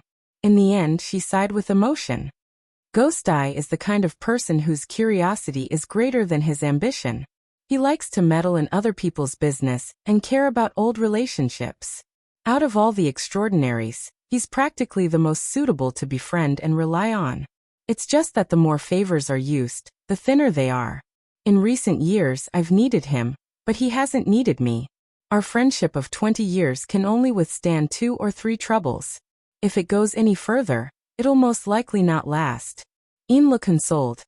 If we can get past this hurdle, the order will be promoted, and our status will be close. Perhaps. Don't say these meaningless words. Madame Halder waved her hand. Rather than thinking about these useless things, it's better to think about how to clean up the loose ends in Xia City, and open up the situation in T City. Lu choked up. She responded with a soft yes. She couldn't continue for a time. The difficulties faced by the church after the relocation of their foundation had far exceeded their worst expectations. It had to be said that T City was an important city in the Pacific Ocean. Although it was far away from the major economic circles and was isolated overseas, it and Chan City were like horns to each other. They faced each other from a distance, and just so happened to be 2 important strategic strongholds protecting the Deep Blue World. It was also one of the core offices of the current world government. The strategic location was admittedly good, but it was also a place where wind, clouds, dragons, and tigers converged. The government, the military, the capital, and the powers of the inner world intersected. For an outsider like the Bloodflame Order, it was far too difficult to take root there. Madame Halder had always viewed T City as an important backup base for the past decade or so. She had transferred many industries there, and had a legal and reliable identity. But this could only guarantee their ability to survive in normal society. In the inner world, where power and foundation were valued, the Bloodflame Order was a secret order. Their foundation of believers was in a half-collapsed state. They were like rootless duckweed. If this was all, they could still immerse themselves in business and slowly plan. But they never expected that at this critical time, Chan City, which was supposed to be the most stable, would stir up trouble. The impact spread to T City as well. Gradually there was chaos. Lu understood that under these complicated circumstances, Madame Halder had put down the multitudes of affairs in T City, and returned to Xia City. Aside from dealing with the loose ends of moving out of Xia City, there was also a large part of it. Madame Halder saw that the situation in T City was difficult, and hoped to find some external power that she could borrow. Right now Madame Halder had found Ghost Eye, but this wasn't enough. Several minutes of oppressive silence persisted in the commercial vehicle, until news from the outside came in. Lu received the latest intelligence from the Pacific Ocean. Calling it intelligence was a bit of a stretch. The news had just been released when it became the most explosive news in the inner world. The Ability User Headquarters and the Order of Justice have put aside their negotiations, but they immediately announced the news of a new plane to the outside world. Confirmed? What's the specific location? Lu felt a bit bitter in her mouth. Confirmed, but there's no specific location. We only suspect that it might be a subsidiary plane of the Deep Blue World. Madame Halder was silent. Lu paused. In the end, she couldn't help but speak again. T City is definitely within the exploration radius. According to the official exploration principles, the recruitment of personnel is imperative. There's also the expulsion and counterattack of the mutant species. Madam, our manpower and reserves can't afford to be tossed about.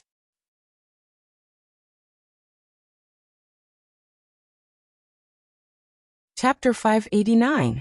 Tomorrow was the winter solstice. It was the time of year when the night was the longest. The weather in Xia City hadn't been too good for some time now. At 5 o'clock in the evening, the sky had clearly darkened. Shadows flickered in the depths of the jungle on the north bank. Add to that the sharp or coarse caws of the resident birds. Those who were a bit less courageous might not have the guts to walk on the forest paths. However, inside the gear building in the jungle, the public activity area on the second floor of the basement was brightly lit. Due to the lighting, the side of the waterway near the sandbar attracted quite a few fish and shrimps from the bottom of the lake. They stuck close to the glass wall and bumped into each other. As for whether it was interesting or strange, that would depend on the aesthetic of each person. None of the people who stayed here paid attention to this scenery. They sat around the bar counter, laughing and joking. The atmosphere was lively. Aha, serves you right. Shuelei drank a bit of alcohol. Since he wasn't of legal drinking age, he lacked experience in this area. It was inevitable that he would get a bit drunk. Of course, the most important thing was that the difficulty of the winter solstice challenge had silently melted away. A large chunk of his mind had been swept away, and his bold and cheerful vigor had returned to his body. His voice grew increasingly resonant. This is what happens when you want to eat alone. Let's not talk about what happens over there. Big bro, I am going to enjoy the profits from inside. The one who was grabbing Shuelei's shoulder was the CMO of Heavenly Crystal Biology R&D Company, Director Xie Junping. Shuelei's face was already red from the alcohol. This marketing director, who had been in office for a month, was the one whose face was truly flushed red. His face could practically light up half the bar counter. Haven't you seen the energy sector these past 2 days? It's been going straight up and down without any twists and turns. Getting a sum of money at this time is an extreme operation. Intelligence, decisiveness, ability, and luck are all indispensable. Or should I say, ever since I got to know you guys, my luck has been off the charts. Those people from headquarters are courting death. They actually wanted to hide this sort of thing, and they weren't able to hide it. Shuelei was already an outstanding member of the Xia City branch. His standpoint was extremely upright. He didn't hesitate in the slightest when he opened fire. Not many people knew about the storm that had suddenly arisen on the other side of the Pacific Ocean. The intelligence obtained by the Xia City branch only showed that Chan City's ability user headquarters and the Order of Justice had discovered a plane similar to the Deep Blue World for some unknown reason.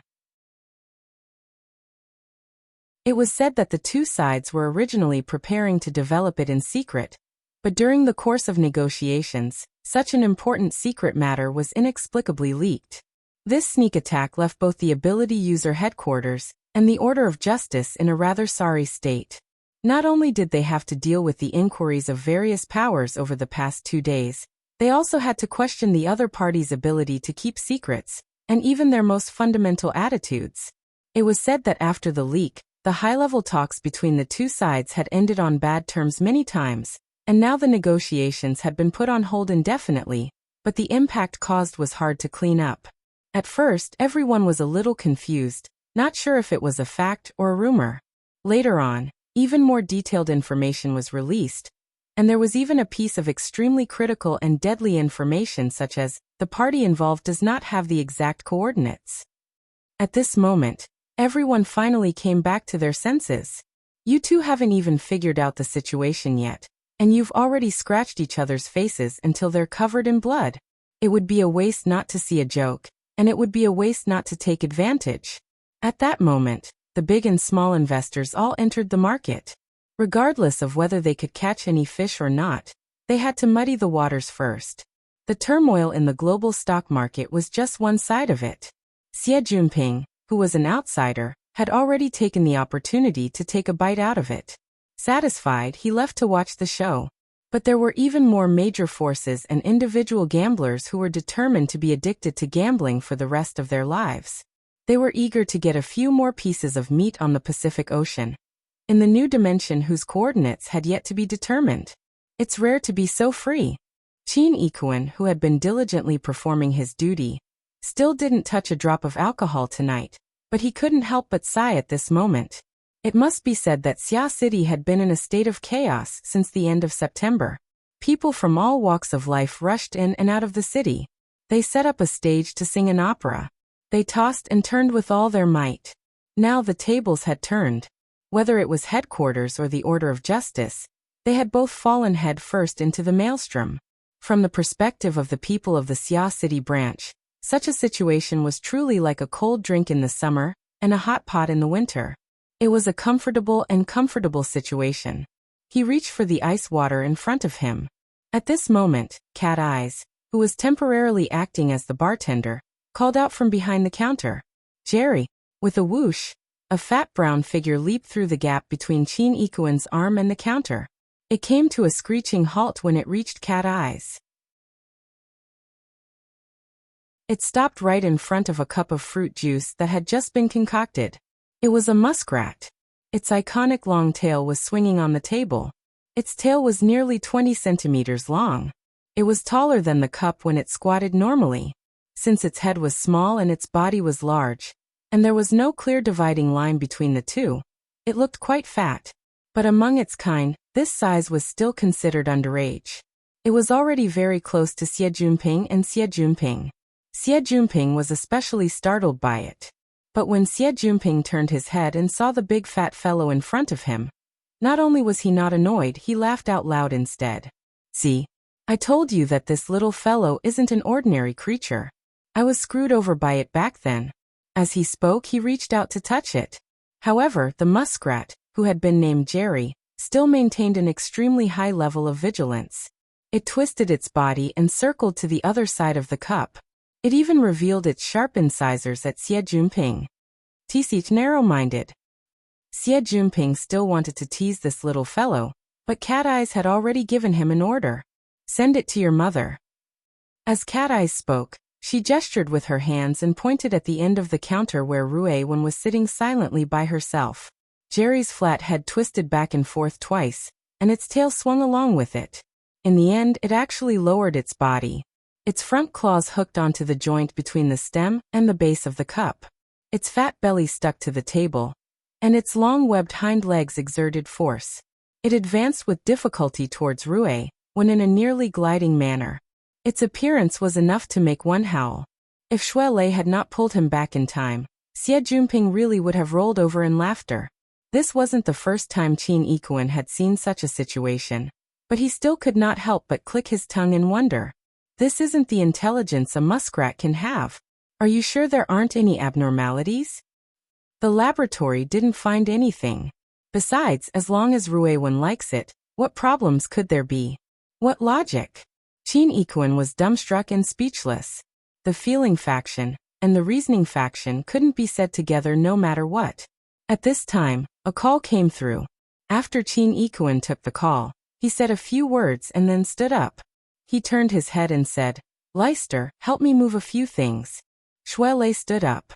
Xie Junping was not to be outdone. He swayed as he stood up, raised his hand and said, "I'll help too." Qin Ikuan swept a glance at Xie Junping's physique. He didn't hold too much hope towards the results of this short month of training, but he still gave him a bit of face.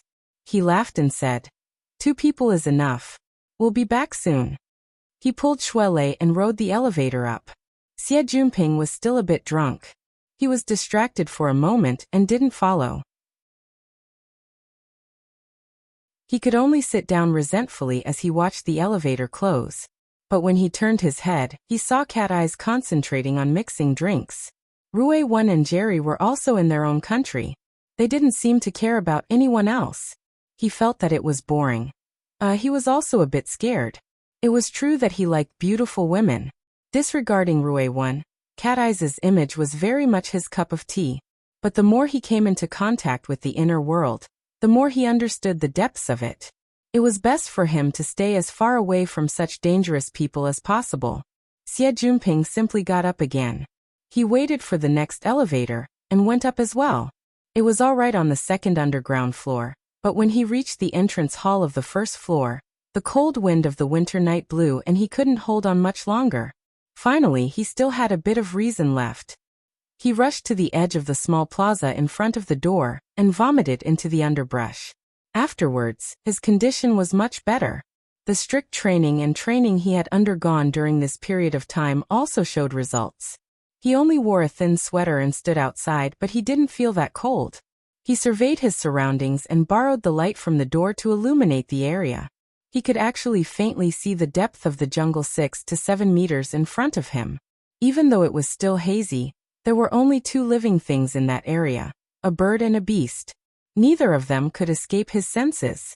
According to Dean Wan's words, he was already able to synthesize sound waves, smell heat radiation, and many other perceptual differences. He was able to distinguish living things from the surrounding environment. According to the inner world's terms, this was spiritual sense. At this step, even though it was far from being an awakening, it could be said that he possessed a certain amount of extraordinary strength. Xie Junping could even barely tell that the bird that was slightly moving up and down on the branch was a crow. Of course, it was far inferior to ink. It seemed that his spiritual sense had improved again in the past 2 days. It was really smooth sailing. Yay! Xie Junping clenched his fists and jumped a few times in the cold wind to vent the excitement in his heart. Perhaps because his movements were too large, the crow at the edge of the forest tilted its head, as if it was sizing him up. Xie Junping whistled at the crow, but it didn't respond. Instead, at the end of the forest path on the other side of the plaza, Shui Lei's voice rang out. "Hey, why are you outside? I wanted to help, but I didn't expect you to run so fast." Xie Junping complained half-truthfully, but the next moment, he saw the sturdy and heavy metal box on Shui Lei and Qin Yikuan's shoulders that was half the height of a person. The rest of his words turned into a strange cry. F***CKME. This isn't grass, it's a precision component that's about to be destroyed by our teacher Luo. I think his credit limit must be in the negatives again. That's not necessarily the case. The SVIP model usage fee is still quite considerable. Lazy, you put on the bracelet at the first moment. It's inevitable that a full man doesn't know the hunger of a hungry man. Qin Yikuan unloaded the box that weighed several hundred kilograms from his shoulder like he was taking off his school bag, and placed it in the hall. Only then did the box's load-bearing pulley come into play. Shui Lei did as he was told. Xie Junping came over and curiously touched the outer shell of the box, but he couldn't tell what it was.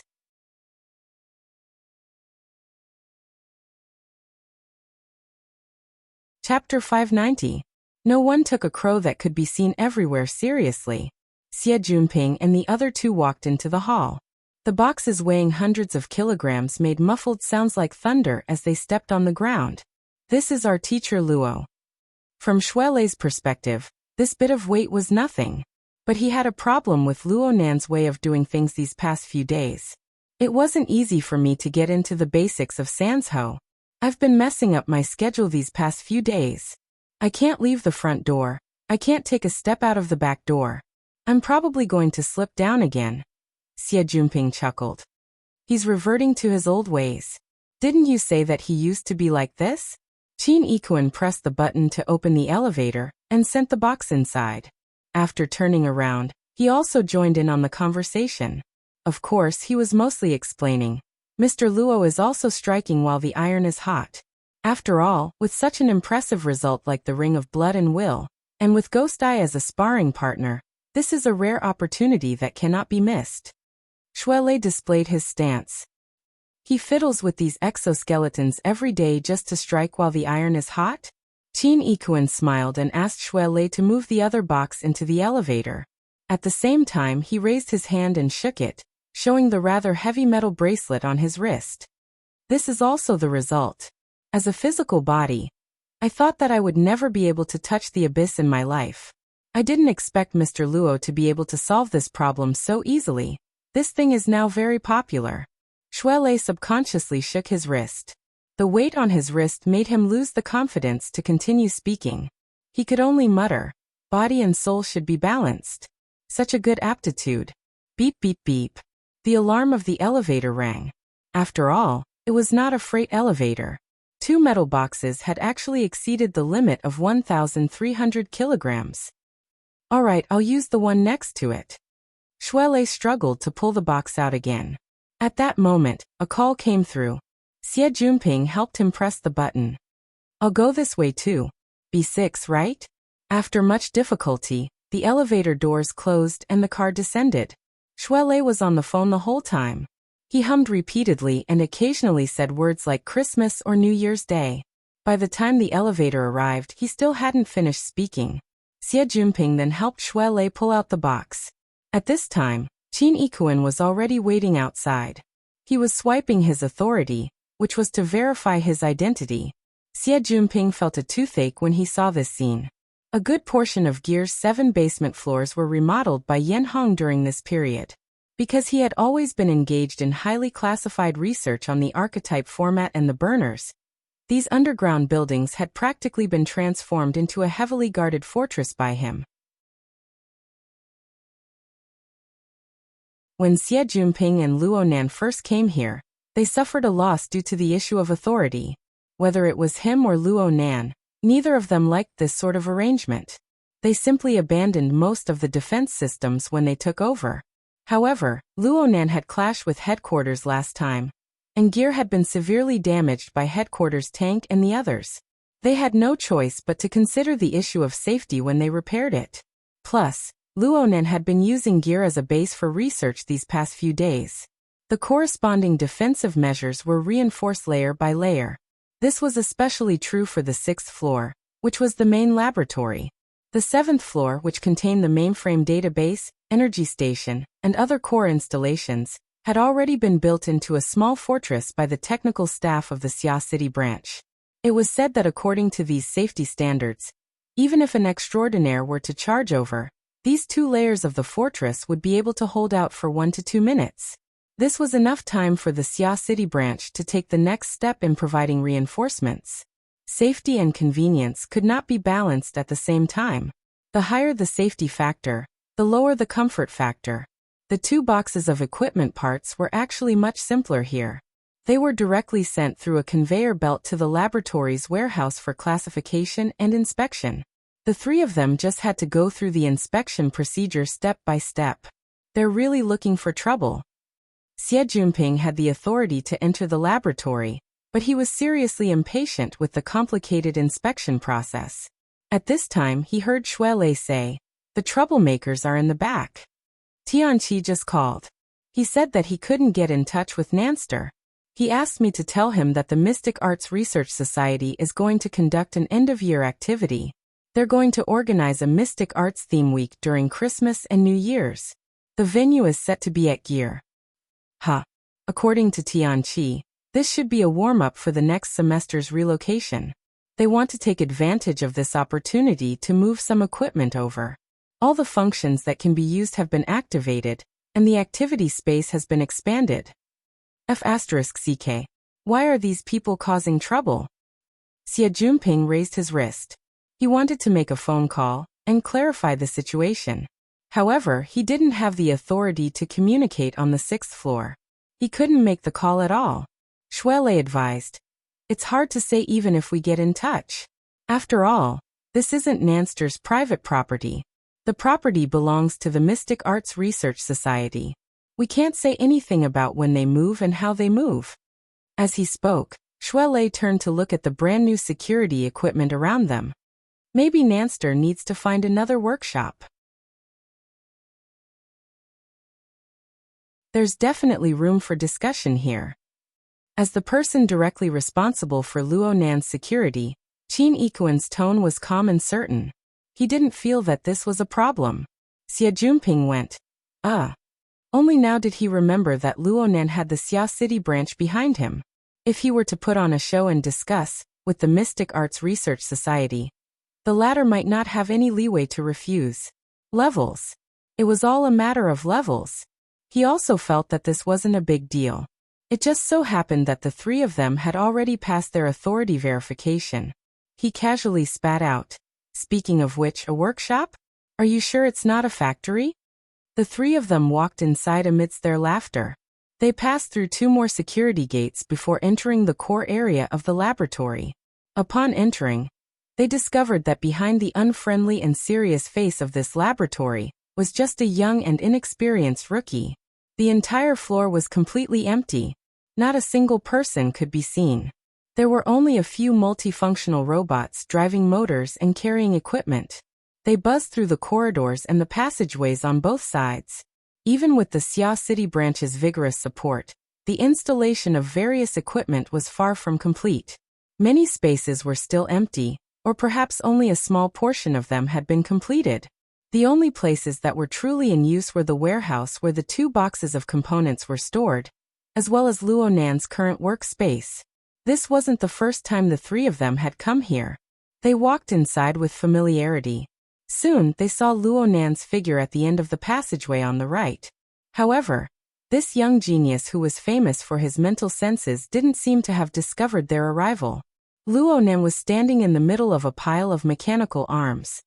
He held an electronic pen in his hand and drew in the middle of the work area. Following his movements, a small portion of the dozen or so mechanical arms that were distributed within the space of over 100 square meters were flexing and moving. Each of them had a different division of labor. Some of them were moving equipment. Some of them were assembling and dismantling components. Some of them were even brazenly welding. It caused sparks to flicker within the work area. Qin Yikuan and the others watched with twitching eyelids. Xie Junping was a bit stupefied. Does he really want to use this place as a factory? Shui Lei turned his head to look all around. How come I don't see Worker Zhai? Qin Yikuan answered. Worker Zhai is working overtime today. He didn't come. Shui Lei turned his head in shock. He nearly twisted his neck.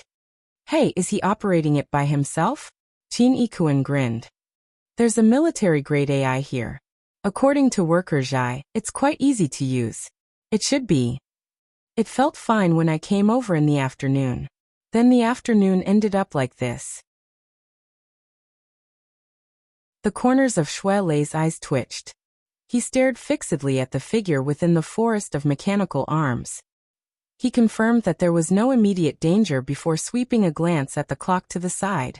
The clock showed that Luo Nan had been working continuously for 7 hours. In other words, he had skipped at least half of this morning's classes. He's really gone mad. Speaking of which, is he going to use his mental senses to cheat on the final exam? If I had this ability a few years ago, I would have flown away a long time ago.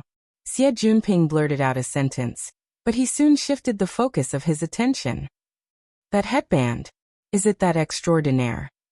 Yeah, it's the one from Jin Tong. Shui Lei confirmed Xie Junping's guess. The item they were discussing was fixed to a mechanical arm in front of Luo Nan. Its appearance was very unremarkable. If one didn't have a fixed view of it, it would have been mixed up with the many equipment components in the surroundings. Actually, Xie Junping didn't have a clear concept of the power of extraordinaires. However, this didn't prevent him from feeling deep veneration for this spoils of war that had been dyed with the blood of the world's top figures. Of course, he felt even more respect for the victor who obtained this spoils of war. I really didn't see it back then. Hey. Before Xie Junping could finish speaking, the headband that had attracted everyone's attention was pulled by the mechanical arm. It was placed squarely on top of Luo Nan's head. Xie Junping and the other 2 all saw it. The headband, which was originally quite wide, clearly shrank the moment it was placed on top of Luo Nan's head. The headband fit perfectly on Luo Nan's forehead. It fit perfectly, as if it was custom-made for Luo Nan. Luo Nan tossed away the electronic pen in his hand right after the headband was placed in place. This was like a signal. The surrounding dozen or so mechanical arms twisted their joints, pushing components and modules from various directions before Luo Nan.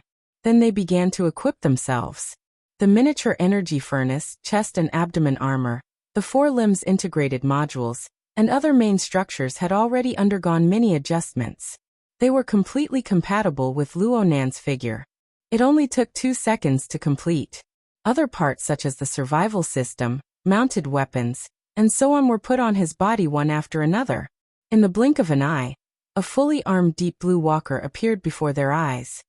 TSK. It's like watching a movie. A remake of Iron Man. It looks like it, right? It's just that its color is a bit plain, and it's on the skinny side. Compared to the relaxed attitudes of the 2 youngsters, Qin Yikuan, who was a professional, saw things a bit more. Strictly speaking, this exoskeleton equipment was slimmer than the standard version. Luo Nan should have removed a portion of the mounted equipment, and even some parts of the armor. No matter what his goal was, this sort of modification was far too daring for a highly integrated and relatively mature combat platform. In actual combat, before he could finish his thought, a buzzing, vibrating sound rang within the workshop. This was the sign of the miniature energy furnace starting to heat up. The engine's power was rapidly rising. "Hey, test the machine here." The second half of Xie Juanping's words were shattered by the explosive sound of an explosion. A gale blew in front of the eyes of the three onlookers. The mechanical arms in the work area swayed back and forth. The idle components on the floor and stage were blown into a mess. The three of them were able to capture the trajectory of the movement. But by the time they turned their heads, the exoskeleton armor had already come to a stop on the other side of the large room. The wall that had just been painted was behind it.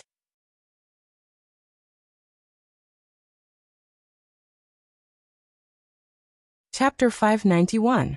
He didn't. At most, he missed by 10 centimeters. And he even turned around. There was no need to talk about Shui Lei's eyesight, but he felt a bit bitter in his mouth. This is the support of the exoskeleton. Luo Nan's displacement process of extreme static, extreme movement, and extreme stillness was too barbaric and direct, even though it was the least pressure. He had already awakened, and he had used the 9 orifices and 6 roots technique to stabilize the foundation of his body. If it were an ordinary person, they would have suffered from cerebral ischemia, internal organs would have been displaced, and tendons would have been fractured. But this kind of barbarity would be the ultimate impact and lethality in actual combat. Shui Nan pondered to himself. He could barely react to this speed and impact. He wouldn't be killed in an instant, but he would be in a state where he was wide open for 3 rounds at most. No technique would be of any use at that time. He could completely imagine the consequences of falling to the ground. Shui Lei understood more and more now that Gym Master Xiao had painstakingly transferred his energy to human-computer interaction. Although he had gone to the simulation chamber to play a few rounds these past few days, his progress in the real world was clearly lagging behind. He needed to have a greater sense of urgency in the future. Shui Lei felt that the same situation was a spur, but Qin Yikuan felt that it was more realistic. The exoskeleton emitted a buzzing sound of electricity. It was dense and not noisy. On one hand, it displayed a good body condition. On the other hand, it seemed to have a special mode of action. And at this time, he felt a slight itch on his skin that had yet to dissipate. It was as if he had been struck by static electricity. He looked at Luo Nan's feet. There were no traces of friction at all when he stopped and braked. He immediately understood. Electromagnetic fields. Speaking of which, the Deep Blue platform already has such a mature application? He had teamed up with God for some time. He had seen maglev before, but he had never seen Luo Nan spin through the void like this. There was not a single trace of smoke and fire in the microcontrol effect. Luo Nan was certainly inferior to a professional soldier in terms of operating skills. This kind of effect was reflected in the transmission or control system. The two professionals each had their own thoughts. Xie Junping, an amateur, only looked at appearances. He saw that the outer layer of Luo Nan's body seemed to have a layer of flickering electricity circulating around it. He heard Qin Yikuan mention electromagnetic fields. He immediately thought of the information he had heard from Shui Lei and the others these past few days. He slapped his thigh. Releasing magnetism and discharging electricity. Could it be Jin Tong's unique skill? Is this headband hiding that secret manual? Xie Juanping's idea came out of nowhere, but it was just right. Shui Lei and Qin Yikuan were both stupefied to the side. Suddenly, they had the feeling of realization that something like this was possible. Speaking of which, Luo Nan had brought out quite a few things during this period of time. The cage theory could be said to be a consistent accumulation, but the many days of debugging and remodeling high-precision equipment allowed him to have a nose and eyes. Luo Nan had the mysterious flavor of an omnipotent capable person. Of course, Xie Junping was just making a wild guess, but it was also true. Only now did Luo Nan notice the 3 of them coming over. He stopped the experiment, took off the helmet, and walked over step by step, still wearing the headband. Although Xie Junping was a typical second-generation rich kid, He had very few opportunities to come into close contact with deep blue walkers. He immediately stepped forward, rubbed, and satisfied his craving. At the same time, he didn't forget to verify the hole in his brain. Nanster, inside this headband. Luo Nan smiled at Xie Junping. He actually admitted it directly. It's more or less a reference to Jin Tong's model. It's an extraordinary power of electromagnetism. It's also the most universal ability that can be grasped at this stage. Hey, there's really something inside? It's yet to be excavated. Luo Nan used his fingertips to tap the headband, emitting muffled popping sounds. This attracted the gazes of the three to focus on the headband. But then he sighed. It's a pity that I can't use this mode for too long with the current strength of my fleshly body. Don't even think about using it in actual combat. I can only use it as a weight-bearing exercise. I can also use it as an experimental machine to verify a few ideas. It's already very strong, okay. Shui Lei had a relatively good understanding of the strength of Luo Nan's body. Even if I can't use that mode just now as my normal state, the short burst of a few dozen seconds is still extremely terrifying. If I'm paired with a blade, I'm dead for sure. Luo Nan still shook his head. If I'm up against an extraordinary, my speed still won't be able to display any advantage. If I were to face them head-on, not to mention anything else, just Jin Tong would be able to shatter both the machine and the person. I'm dead for sure. Shui Lei couldn't hold back from ridiculing. Who told you to go up against an extraordinary? Have you been training with Ghost Eye for the past 2 days? Shouldn't you be increasing your confidence? Luo Nan laughed and didn't continue this topic. Xie Junping turned to look at Qin Yikuan and asked in a low voice. Speaking of which, hasn't he been under a bit of pressure lately? Qin Yikuan could only shake his head. Luo Nan pressed against his ear at this time and received a report from the AI. Oh, the parts have been delivered. Shui Lei grinned. 2 whole boxes, over 1,300 kilograms in weight. You want these toys? Don't tell me you want to verify that headband. Luo Nan knew that this was probably the easiest reason for people to accept. Right now, many people express curiosity towards the various theories he released. They even questioned their origins. Re, who was far away on the other side of the Pacific Ocean, used this as a breakthrough point to fabricate rumors to disgust him. Luo Nan could obviously ignore this. With his current status, he already had the qualifications to disregard all of this. In all these years, no one had ever asked where Jin Tong's abilities came from. However, being able to give people a basic direction was always a bit better than making random guesses. At the very least, his current remodeling of the Deep Blue platform wasn't wrong in saying this. Luo Nan didn't want to deliberately lie to Shui Lei and his other friends. He didn't give a direct answer. He didn't admit nor deny. After a laugh, he changed the topic. It just so happens that I've run out of materials. With you guys replenishing these, I'll finish the experiments at hand in a spurt of energy. Tonight. Oh, I'll use this weekend as well. Qin Yikuan furrowed his brows. You're not going home? Yeah. 2 days might not even be enough. Hey, hold on. Shui Lei actually recalled the contents of Tianqi's phone call. He repeated the matter of the so-called Mystic Arts Theme Week to Luo Nan in a few words. The Mystic Arts Research Society will be coming over tomorrow to set up the venue. Luo Nan didn't take this seriously. His response was very dull. Let's do it. After all, the property rights are in their hands. Won't it disturb you? Luo Nan had already considered this point. It's fine to just seal off the 5th to 7th floors.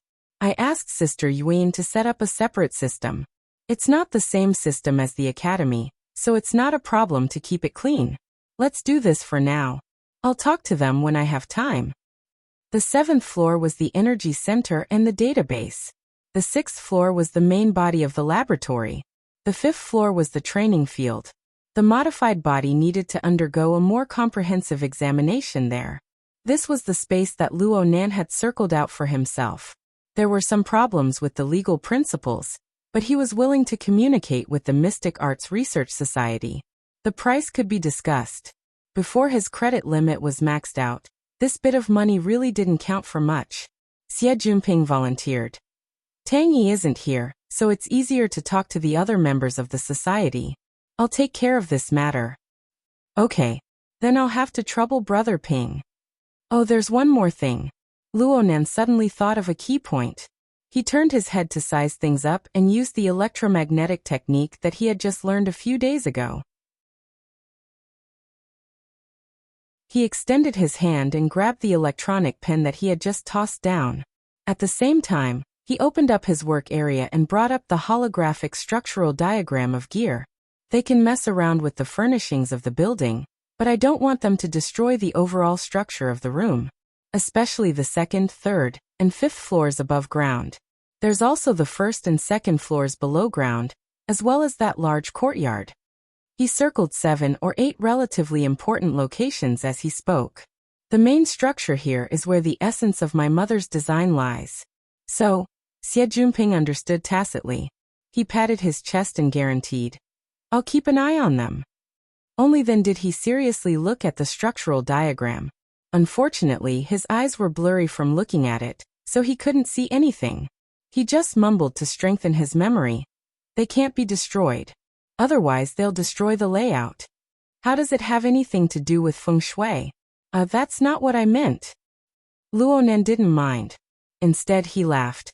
If we're talking about feng shui, it really does look a bit like it. After all, building here involves the philosophy of man and nature. It's impossible to bypass these things. It was already quite late, and it was already past 6 o'clock. Since Luonan was going to work overtime, Shuelei and the others didn't want to disturb him any longer. They said their goodbyes and left. Luonan watched them leave. He stood in place and adjusted his breathing, calming his mind once more. Only then did he walk back to the middle of the cluster of mechanical arms. He unloaded the body that had just gone through a round of testing. He continued to draw lines and diagrams based on the results of the test, making preparations for the important experiment that was about to happen soon. The lines within the work area were complex, but the virtual brain system interface was already open within the brain domain that the outside world couldn't see. The equipment interface and the large user manual shone before his eyes, providing him with the most direct guidance. Right now, Luonan already understood that the main function of the virtual brain system was to manufacture the dynamo core, or the psychic core. Moreover, it was to carry out the manufacturing and debugging of the relevant supporting equipment for these precise and peculiar creations. Therefore, the vast majority of the contents of the system's user manual revolved around materials, manufacturing, installation, and debugging. On the other hand, the fundamental nomological foundation of the dynamo core and the psychic core, the configuration, wasn't written too much. It was just a classic example like the fortress. There were also operational instructions, judgment tests, and so on during the conversion process. Of course, this wasn't a good thing for Luonan to further delve into the nomological principles of configuration.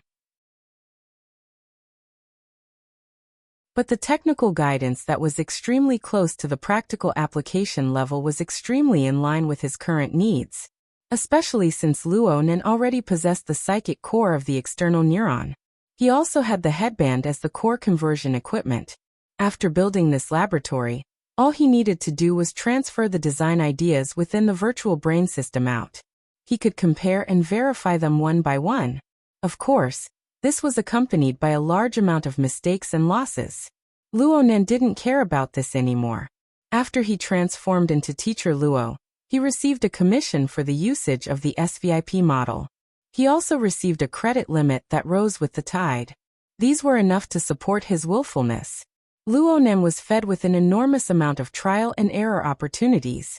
Even though Luonan couldn't be considered a developer in the relevant field for the time being, he was getting closer and closer to a qualified technician. You're tuning in to the Echoes of the Heart YouTube channel. Don't forget to subscribe and join us on this journey to catch the most captivating stories.